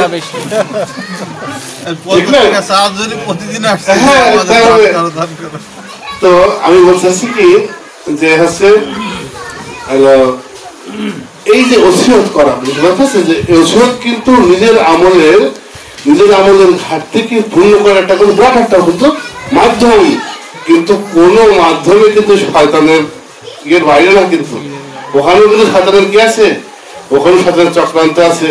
হয়তো পিতা, হয়তো কোন আত্মীয়, আমার মনে করে খুব, আমি নাম বলবো না, আমার খুব পরিচিত, খুব কাছের একজন ব্যক্তি, অত্যন্ত আমলদার লোক দেখেছি ছোটবেলায়। আমি অবাক হয়েছিলাম যে ওই ব্যক্তির, মনে করেন আমার খালা হোক কি আমার মা হোক কি আমার আশপাশে খুব কাছে একজন ব্যক্তি আমার কথা করে, এবং তার একটা দুঃসম্পর্ক আত্মীয়, মানে মনে করেন যে সৎ বোনের মেয়ের স্বামী, এরকম সেই লোকটা আমলিক করে রামচন্দ্রের সঙ্গে ওই তর্ক করতে করতে রামচন্দ্র এরকম বদমাশ হয়। আমলিকার বন্ধুর কাছে গিয়ে খালি রসুল বলেছেন, আল্লাহ বলেছেন, রসুল বলেছেন, আল্লাহ বলেছেন, নিজেদের সব কথাগুলো খোঁজায়। এই খোঁজাতে সে বলে ফেলেছে রসুলের নামে তর্ক করে ফেলেছে। মানে আমলিকার যে লোকটা সেও নামাজ পড়ে, কিন্তু সে নামাজ পড়ে মুখে দাঁড়িয়ে এখনো অবস্থা করেছিল, কিন্তু ওই বারবার তাকে রসুলের কথা বলেছে, যখন সে কি করে ফেলেছে রসুলের নামে একটা কথা বলে ফেলেছে, মানে খুবই খারাপ কথা বলে ফেলেছে। আমি ছোট মানুষ, আমারও শুনে রাগ হয়েছে, সে বলবে কেন, তার খোঁচা কথা সে বলবে কেন। আমি অবাক যে ওই আত্মীয়, মানে এত নামাজ করার সত্ত্বেও ওই বিষয়ে তার পক্ষ নিচ্ছে। আমি আবার প্রতারণা করছি, আমার চোখে দেখা দিলেই বলছি, ফেতনা এরকম হয়, মনে করছে খুব সহজ যে ভাতের পক্ষে কথা বলবো, খুব সহজ জিনিস তো। দেখা যাচ্ছে নিজের বাপ, নিজের ছেলে, নিজের মানে অত পারেন না যে সে কি করে ফেলেছে, সে একটা হকের বাইরে কাজ করে ফেলেছে। তখন কিন্তু পক্ষপাত হয়ে যায়, তখন কিন্তু হক বলাটা কি হয়ে যায়, কিন্তু ওই একটা চান্স করে ছাড়বো না, বললাম না যদি আলোচনা যেন না করে, যেন তোমার কাছের লোকেরা, যেন তুমি নিজে হকের উপরে থাকো, যেন তোমার নিজের মধ্যে বলতে না হয়। কিন্তু যদি কখনো সুযোগ দেয়, মনে করবো ধনী মত পেয়ে গেছে, বাপ হোক, চাচা হোক, নিজে হই, গরিব হোক, ধনী ভালো আছেন, আল্লাহর জন্য হক সাক্ষ্য দাও। যদি নিজের বিরুদ্ধে হয় তাও, লাভের বিরুদ্ধে হয় তাও, যদি ধনী হয় তাও, যদি গরিব হয় তাও, আমি তার ঠিক আছে। যখন সুযোগ পাবো, আমি এদের বলছি, ছেলেদের বলছি, একটা হক কথা বলার কারো ব্যাপারে, এটা হক, এটা হক। যদি সুযোগ পাও বলার বলে ফেলবা, আর গরিমত মনে করবা। অনেক আমলের থেকে, অনেক দেখা যাচ্ছে যে মুখের বাণীর থেকে অনেকটা সাক্ষ্য কি হতে পারে, মুক্তির বেশি বেশি, আল্লাহর জন্য সাক্ষ্য দেখে তোর মুক্তির বেশি কারণ হতে পারে। তো প্রচলন দেখার দরকার নেই, মানুষের নিজের আত্মীয় দেখার দরকার নেই, স্বার্থ দেখার দরকার নেই, আর মানবিকতা দেখার দরকার নেই। তো আমাদের এক বুদ্ধি গাছ উঠে পড়া, আমাদের এক বুদ্ধি আলাদা বলেছেন, আমরা সেটাই হচ্ছে মানে, আমরা সেটাই বুঝি। আমরা হচ্ছে আমরা 8 টাকা পড়তে শুনেছি, এর থেকে বেশি শুনিনি। আমরা 8 পড়ি, কম পড়ি, বেশি পড়ি। তোমরা যদি 20 টাকা পড়তে চাও, তোমরা পড়োগে, যে কোনো ব্যাপারে, শুধু 8 টাকা বলে না, যে কোনো ব্যাপারে আমরা কি করবো, ইনশাল্লাহ আমরা হকটাকে আমরা কি করবো, ওই যে রসুলের হাতে বায়াত হয়েছেন, আন্না কুলা বিল হাক্কি আইনামা কুন্না, ওয়ালা নাখাফু ফিল্লাহি লাওমাতা লাইম। আমরা হকই বলবো যেখানেই থাকি না কেন, এটা যদি মুসলমান যেখানেই থাকি না কেন, মানে কি যে পরিস্থিতি থাকি না কেন, পরিস্থিতিটা অবস্থাটা যাই হোক না কেন, আমি হকই বলবো, আল্লাহর ব্যাপারে কোনো নিন্দুকের নিন্দাকে পরোয়া করবো না। এটাকে বলা হচ্ছে ওসিয়ত করা, নিজে অন্যকে হকটা বলে যাওয়া, এটা করো বাবা, এটা করো না বাবা, এটা কি ওসিয়ত করা। ঠিক আছে, শয়তান ওসিয়ত করে ওদেরকে কুফরের দিকে, দুনিয়ার দিকে উজ্জীবিত করে। আমরা ওসিয়ত করবো মানুষকে কি কম বেশি বিগত দিকে কি করবো, আমরা উজ্জীবিত করবো। এবার আমি এই বিষয়ে দুটো কাহিনী বলবো। একটা হচ্ছে সত্য কাহিনী, বাস্তব কাহিনী, ওসিয়ত করার বিষয়ে বলছি, ওসিয়ত করার ব্যাপারে। ওসিয়তের ক্ষেত্রে কি লাগে, বিশেষ বিষয়ে, বিশেষ সময়ে, বিশেষ ব্যক্তিকে বলতে হয়। আল্লাহ বলছেন যে আম কুনতুম শুহাদা ইয হাদারা ইয়াকুব আল মাউত ইয ক্বালা লিবানিহি মা তা'বুদুনা মিন বা'দি। যে তোমরা কি তখন ছিলে যখন ইয়াকুব, মানে ইহুদিরা মনে করতো যে ইব্রাহিম আলাইহিস সালাম এবং তার সন্তানেরা, মানে ইসহাক, ইসমাইল, ইয়াকুব, এরা সবাই ইহুদি ছিল। খ্রিস্টানরা বলতো খ্রিস্টান ছিল। আল্লাহ বলতেন তোমরা কি তখন হাজির ছিলে যখন ইয়াকুব তার মৃত্যুর সময়, ইয়াকুব তার মৃত্যুর সময় তার সন্তানদের ডেকে কি বলছেন, ওই মনের মাথায় জমি নিয়ে বিবাদ আছে, ছুরি নিয়েও নাকি আমাদের ওষুধটা কেমন লাগে, মৃত্যুর সময় আমার সময় কি আমাকে কি বলে, আমাকে দেখে নিবি বাবা, আমাকে আমার একদম অপমান করেছে, আমি আমার জমি করতে পারিনি, শোধ দিতে পারিনি, তুই যেন ছাড়বি রে, তুই তোর ছেলেকে বলে যাবি, তবে সে কি করে দেখে নেয়। তো নবী ইয়াকুব আলাইহিস সালাম তিনি মৃত্যুর সময় তার সন্তানদেরকে ডেকে বলছেন তোমরা আমার পরে ইবাদত করবা কার? তখন তারা বলল না আবুদু ইলাহাকা ওয়া ইলাহা আবাইকা, আমরা আপনার এবং আপনার বাপ দাদা ইব্রাহিম, ইসমাইল, ইসহাক এদের ইলাহকে ইবাদত করব। তার উৎসব ছিল কি নিয়ে, দিন নিয়ে। মুসলমানের শেষ কথা বলেন নামাজে থেকো, অধীন দেবে, খেয়াল রেখো, দেখে রেখো, হ্যাঁ মানে নামাজ পড়বা, দাখিদের সাথে ভালো আচরণ করবা, হ্যাঁ ওই আমাদের পরে এই মদিনা রাষ্ট্রের অমুক আমার আলীকে ইয়ে করো, আর বকরকে করো, কি করেন এ নিয়ে কিন্তু কথা বলেননি। নামাজ পড়ো, আসসালাহ আসসালাহ আমার মালাকা তাইবাহুকুম, হ্যাঁ নামাজ পড়ো, হ্যাঁ অধীন যারা দেখে রেখো। তার মানে এই যে ওসিয়তটা মৃত্যুর সময় একটুকু করেন, কিসের মরে যাওয়ার পরে আমার ছেলের কি হবে, মরে যাওয়ার পরে আমার সম্পত্তির কি হবে, মরে যাওয়ার সময় দুনিয়া কিছু ছাড়ছে না। আল্লাহকুমুত তাকাতুর হাত্তা যুরতুমুল মাকাবির, তোমাদের বেশি বেশি পড়ার চিন্তা বন্ধ করে ফেলেছে, এমনকি এইভাবেই কবরে যাচ্ছে, অধিক লাভে বিভোর হবে, এমনি ভাবে কবর যাবে। মানে কমপক্ষে ওই সময় কিছু উত্তম কথা দিন নিয়ে বলো, এই খুব কঠিন ব্যাপার। সারা জীবন কিবোধ থেকে দূরে থাকা কঠিন, মানি কঠিন। আর ওরাও মেরেছেন। আমি যদি হাম্বাকে বলা হলো কিবোধ করলে কি রোজা ভেঙে যায়? আদেশে আসছে যে যে কিবোধ ছাড়ে না, মিথ্যা কথা ছাড়ে না, তার ওদের কি লাভ?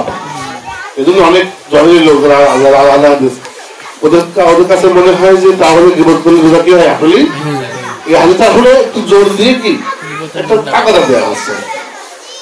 আমাদের হাম্বাল বলছেন যদি গীবতে রোজা ভাঙতো তাহলে রোজা আমাদের বড় হতো না, আমাদের কারণ কারণ দু একটা কিবোধ রোগ দিয়ে দু একটা কথা কি মানুষের খেয়ে যাচ্ছে, হয়ে যায় বেরিয়ে রক্ষা করো, চেষ্টা করা হয় না, ওরা কি হয়ে যায়, বেরিয়ে যায়। তো হচ্ছে তাহলে মানে গীবত থেকে দূরে থাকা, মিথ্যা থেকে দূরে থাকা চেষ্টা করতে হবে, কিন্তু চেষ্টা করলেও শেষটাই যে হবে কিনা এটা কিন্তু কি নেই গ্যারান্টেড না। কিন্তু সুযোগ পেলে একটা হক কথা বলার সুযোগ আমি ছাড়বো না।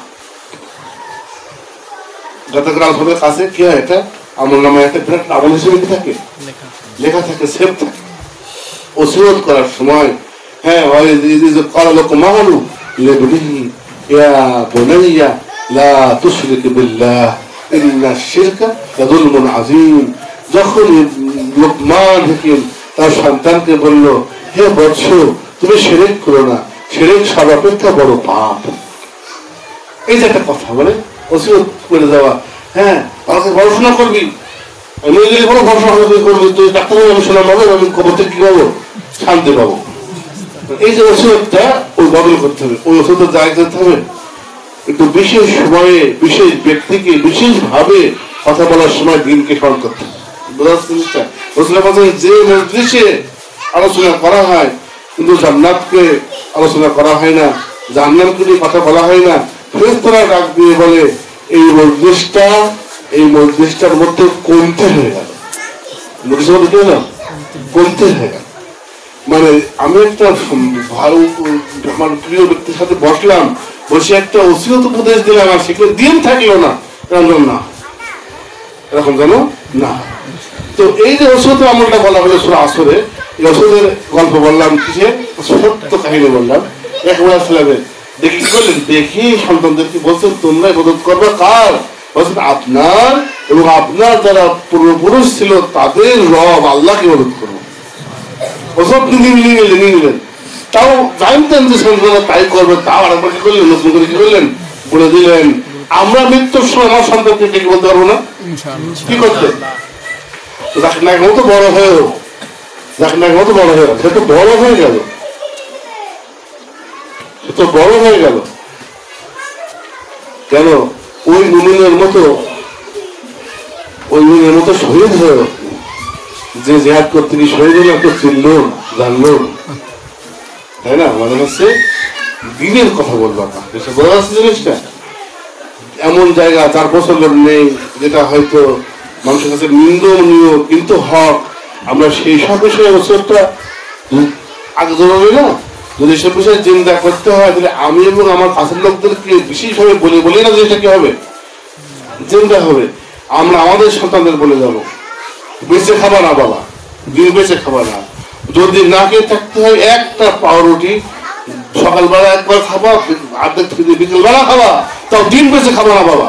আর বলতে পারবো না, কারণ ঢাকা নাকি মতো হতে হবে, অমুক মতো হতে হবে, ওই দিন বেঁচে কি ফেলতে হবে, এটা আমরা বলবো না। আমরা কি বলবো, আমার শরীরের সন্তানদেরকে আমাদের যদি যাকে জামাই হোক মেয়ে হোক, যে আমার কাছে যাকে ডেকে বলতে পারি তাকে ডেকে কথা বলবো, কি হক কথা বলবো, এরকম আরো হক আছে, আমি একটা হক কথা বলছি, এরকম আরো হক আছে, আমরা সেগুলো কি করবো, সেগুলো আমরা হচ্ছে দেখে কি করবো, বলবো। কিভাবে বলবো একটা কাহিনী বলি আপনাদের। আমি এই কাহিনী বলার জন্য আমি মূলত আলোচনা শুরু করেছিলাম। এই কাহিনী আমি বলি একটু বলি, সময় একটু লাগছে লাগুক। আমি একটা হচ্ছে গল্পের কথা বলি যে ওয়াফা মানে ওয়াদা পূর্ণ করা একটা গল্প আমি সে জানি যে একজন ব্যক্তি গল্প, কিন্তু আমি তো যথেষ্ট দলিল দিলাম, নবীদের কাহিনী বললাম, হাদিস বললাম, এটা একটা গল্প, শিক্ষণীয় একটা গল্প। একটা রাজা ছিল, কোরিয়া কি জাপান কি এরকম একটা রাজা ছিল। সেই রাজার অনেক ক্ষমতা ছিল, অনেক টাকা পয়সা সবই ছিল, কিন্তু ওই রাজার বিরুদ্ধে গণতন্ত্রের আন্দোলন হচ্ছিল, যেমন হাসিনার বিরুদ্ধে হলো, যেমন সিরিয়াতে দিতে হলো। যখন সে বুঝতে পেরেছে যে আমার পক্ষে থাকা সম্ভব হবে না, তখন সে তার সমস্ত সম্পত্তি কি করেছে, একজন ধরোদারের নামে দিয়ে গেছে। কারণ মন্ত্রীদের অ্যাকাউন্ট চেক হবে, হুজুরদের অ্যাকাউন্ট চেক হবে, কিন্তু ধরোদারের অ্যাকাউন্ট হবে কি হবে না, কেউ আশা করতে পারবে না যে রাজা একে সব দিয়ে গেছে। দিয়ে তাকে বিদেশের নানা লোকের নামে লিড দিয়েছে যে এদের কাছে গেলে তুমি সাপোর্ট পাবা। দিয়ে সে তার একমাত্র সন্তানকে নিয়ে সে হচ্ছে প্রসাদ ছেড়ে এলাকায় হারিয়ে গেছে। আর এই ব্যক্তিকে বলে গেছে, পারলে তুমি এই রাজ্য এই সম্পদ আবার আমার দ্বারা বংশধর হবে, এদেরকে ফেরত দিয়ে দেবে। তখন এই ব্যক্তি যখন রাজা হারিয়ে গেছে, তখন এই ব্যক্তি প্রথম দিকে যখন সেই যারা বিদ্রোহ করেছে তারা এলাকা দখল করে নিয়েছে, প্রেক্ষাত দখল করে নিয়েছে, গণভবন যেরকম গণতন্ত্র আসছে ওইরকম দেখা যাচ্ছে ওদের সেই প্রেক্ষাত দখল করেছে, করে সম্পদ আছে সব নিয়ে নিয়েছে। এবার যাদের নামে নামে ছিল সেগুলো খোঁজ করেছে, কিন্তু সাধারণ নামে তার সাধারণত এখন তো হয় না, খুঁজেনি, ওটা পায়নি। না পেলে পরে তখন যখন মোটামুটি 20 বছর 22 বছর পরে যখন বিষয়টা স্থির হয়েছে, 5 বছর পরে স্থির হয়েছে, ও কি করেছে আস্তে আস্তে সম্পদ ধরে করে ব্যবসা করে। ওই দেশে গণতন্ত্র চলছে, এখন অন্য শাসক শাসন করছে, ওর মধ্যে সে কি হচ্ছে টাকা বের করছে, আর ওই দেশ বিদেশে পরিচিত যারা ছিল ওদের সাথে যোগাযোগ করছে, আর যাদের সাথে সম্পর্ক ছিল বিধায় তারা তার মাল নিচ্ছে, সম্পদ বিরাট কোম্পানি খুলে ফেলেছে। আর বড় কোম্পানিগুলো কিন্তু অনেক সময় রাজনীতির উল্টো করে। আমাদের কাছে বাংলাদেশে বড় যার সম্পত্তি আকিস গুলো অনেক গুলো দেখা যাচ্ছে সে ডোনেশন করে দেয় এমপি হওয়া। তো ওই কোম্পানি হতে হতে বড় হতে হতে মানে আন্তর্জাতিক কোম্পানি হয়ে গেছে, কোরিয়ার মধ্যে দেশের মধ্যে তো বিরাট বিখ্যাত হয়ে গেছে, সবার চেনে। এখন মালিক কিন্তু কি ওই যে ঝাড়ুদার কিন্তু মালিক, তার নামে সব আছে কিন্তু খুব একটা ওয়াদা। ওই ব্যক্তি এবার যখন লাস্টে যখন মারা যাওয়ার সময় তার ছেলেকে বলে যাচ্ছে যে এই সম্পত্তি কিন্তু কানা করেও আমাদের দায়, এই পুরা সম্পত্তি মূলত অমুক রাজার আমাকে দিয়ে গিয়েছে, এবং এই ব্যবসা করার যে ফ্যাসিলিটি সাপোর্ট সবই সে আমাকে করেছে। আমরা শুধু এক্ষেত্রে পার্সোনালটা হয়তো পাই, আমাদের কাজ করছি পার্সোনালটা অনেক পাই, পড়া করতো তা। তো তুমি যদি বড় হও বাবা, আমার এটা আমি ওয়াদা করে নিয়েছি, আমার কাছে টাকার থেকে ওয়াদা বড়, আমি তো পারলাম না আমার জীবদ্দশায় পরিবেশ করে তাদেরকে এখনো পরিবেশ করে দিতে পারলাম না। যদি তোমার জীবদ্দশায় পরিবেশ হয়, তুমি এই সম্পত্তি তার দ্বারা বংশধর তাদের কাছে ফেরত দেবা। তখন সে বুকে হাত দিয়ে অর্ডার করে নিয়েছে, তখন সে অর্ডার করেছে। এরপরে সে ওরকম তার সময় তার কোম্পানি আরো বড় হয়েছে, কিন্তু তখনও ওই রাজা যে রাজাকে তাই দেওয়া হয়েছে সেই রাজাকে ফেরত নেওয়ার মতো পরিবেশ দেশে হয়নি। তখন কি করেছে ওই ব্যক্তি বা তার ছেলেকে, নাতি হচ্ছে সে তৃতীয় প্রজন্ম, তার ছেলেকে বলে গিয়েছে যে এই সম্পত্তি কিন্তু আমাদের না। এই রাজা যে রাজা বিতাড়িত হয়েছে ইতিহাস পড়ছ, ওই রাজারই কিন্তু এই সম্পত্তি। তো যদি তার সে পালিয়ে গিয়েছে, হারিয়ে গিয়েছে, আমরা হচ্ছে এখনো খুঁজছি না, কারণ খুঁজে বলে হবে। তো এই যদি হচ্ছে তোমার সময় যদি পরিবেশ হয়, পরিবেশ করে তাকে ফেরত কি করবা, তাকে হলো সব ফেরত দেবা। তখন ওই সময় মনে করেন যে পরিবেশ পাল্টে গেছে, মানুষ বুঝতে পেরেছে আগে ভালো ছিলাম, এসব বাদ দাও, সেই রাজতন্ত্র ফেরত নিয়ে আসো। এবার ওই রাজা বংশধর খুঁজে বেড়াচ্ছে তারা। তখন এই জিনিস পরিবেশটা হয়ে গেছে, তখন সে কি করেছে ওই যে ওয়াদা বাপ করেছে দাদা করেছে সেই ওয়াদা ধরে রেখে এত বড় সম্পত্তি, এত সুনাম, এত কিছু, সেই সব কিছু হচ্ছে ইয়ে বাদ দিয়ে সে খুঁজে বেড়াচ্ছে যে কোন জায়গায়। তো সে যতটুকু পরিস্থিতি প্রচার পাইছে সে অনুযায়ী গিয়ে খুঁজে খুঁজে লাস্টে দেখছে যে এখন সেই রাজার বংশধর রাজমিস্ত্রির কাজ করছে একটা বিল্ডিং এ, ঠিক আছে। তো এবার ওপরে হেলিকপ্টার, নিচে হচ্ছে গাড়ি, বিরাট বহর নিয়ে যাচ্ছে, বলছেন রিসিভ করতে। তখন খবর হয়েছে কি ব্যাপারে এত করে যাচ্ছে। তখন সবাই শুনছে যে অমুক কোম্পানির মালিক। বলছেন তাহলে তো ঠিক আছে, কিন্তু যাচ্ছে কি কাজে? তখন গিয়ে ওই হেলিকপ্টার মানে একটা হেলিকপ্টার নেমেছে ওখানে, যে হেলিকপ্টার থেকে ওই কোম্পানির মালিক নেমে আসছে, পরিচিত ব্যক্তি নেমে এসে ওই রাজমিস্ত্রির সামনে হাঁটু কেটে বসে পড়েছে। ওদের তো দেখতে আর কি দিয়ে তোমার কাছে যাবো না, তো মাথা থেকে আকাশ থেকে কি ব্যাপার। তখন তাকে খুঁজে বলে তাকে সেই প্রাসাদ সেই টাকা পয়সা কি করছে ফেরত দিচ্ছে, আর এ তারা একটা চাকর হচ্ছে।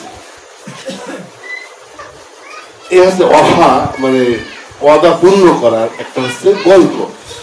সন্দেহ নেই অনেক বেশি বড় মনে হচ্ছে, তাই না? সন্দেহ নেই যে থেকেও বেশি বড় কাহিনী মুসলমানরা রচনা করার যোগ্য, বাস্তবে করার কি মুসলমানরা যোগ্য। এরকম এক পুরুষ না, এরকম 100 পুরুষ যদি হচ্ছে পার হয়ে যায়, তাও আমাদের যে ওয়াদা জান্নাত থেকে নেওয়া হয়েছে, জান্নাত থেকে নেওয়া হয়েছে করে বের করে দিলাম তোমাদের ফল খাওয়ার কারণে, আবার আমাদের ফিরে আসবা। এই ওয়াদা আমরা এক মুহূর্ত পৌঁছে দেওয়ার পর আমরা কি ইনশাল্লাহ মানে বেশি যোগ্য যদি দিন হয়, হক হয়, যার প্রাপ্য তার কাছে সেই দিনের চাবিকাঠি, দিনের আনুগত্য বলি, দিনের প্রাপ্য জিনিসটা বলি পৌঁছে দেওয়ার ব্যাপারে প্রয়োজনে আমরা জিলান বাদা জিল প্রজন্মের পর প্রজন্ম আমাদের সন্তানদেরকে বলে যাব যে তোমরা এটা করবা, তোমরা এটা করবা, তোমরা উচিত করে যাচ্ছে, তোমরা এটা না খেয়ে হোক এটা করবা। এরকম করে করেই কিন্তু বহু ষড়যন্ত্র, তাদের ষড়যন্ত্র ব্যর্থ হয়েছে। মুসলিম ইসলামকে বারবার নিষিদ্ধ করা হয়েছে, আদান দেওয়া পর্যন্ত তুরস্কে মানা করে দেওয়া হয়েছে। এরকম মুসলমানদেরকেও মানে স্পেনে, ইউরোপে হত্যা করা হয়েছে, গণহত্যা করার চাঁদে গণহত্যা করা হয়েছে, কিন্তু ইসলাম ঠেকানো যায়নি। কিভাবে? কিছু লোকে ওসিয়তের কারণে। আমি বলে গেলাম, তুমি করে দেখাবা, আমি পারলাম না, তুমি করবা, করে দেখাবা। দেখাচ্ছে আমার কথা হলো যে আমরা কিছু সূত্র, কিছু জিনিস, কিছু বিষয় হয়তো জ্ঞান দিয়েছেন, আমরা হয়তো লিখছি, বলছি, যারা তোমরা বুঝে ফেলছো। হয়তো আমরা বলে গেলাম না, হয়তো তোমরা সঙ্গে মুখস্থ রাখবা, তোমরা মনে রাখবা, তোমরা ওটাকে 100 বছর পরে হলো তোমরা সেটাকে করবা, এইভাবে করে আমল করে আবার সেটাকে কায়েম করে সেটাকে দেবা। এই হচ্ছে ওসিয়ত। এটা আমি তোমাদেরকে আজকে সামনে এটা বললাম। তোমরা তোমাদের পরবর্তী প্রজন্মের সামনে এটা বলবা, বলে তারা আমাদের কেউ না কেউ থাকুক যে জানবে আর মানবে, কেউ না কেউ থাকুক জানলা ছোটার জন্য যে হচ্ছে কাজ করবে। এইভাবে যদি ওসিয়ত করতে পারো, অনেক সময় দেখা যাবে তোমার নিজের আমলের অনেক ঘাটতি একটা ওসিয়ত দিয়ে কি হয়ে যাবে। পূর্ণবী রাসূলুল্লাহ বলছেন, যত লোক আমল করবে সব সে পাবে। এই বলতে থাকে।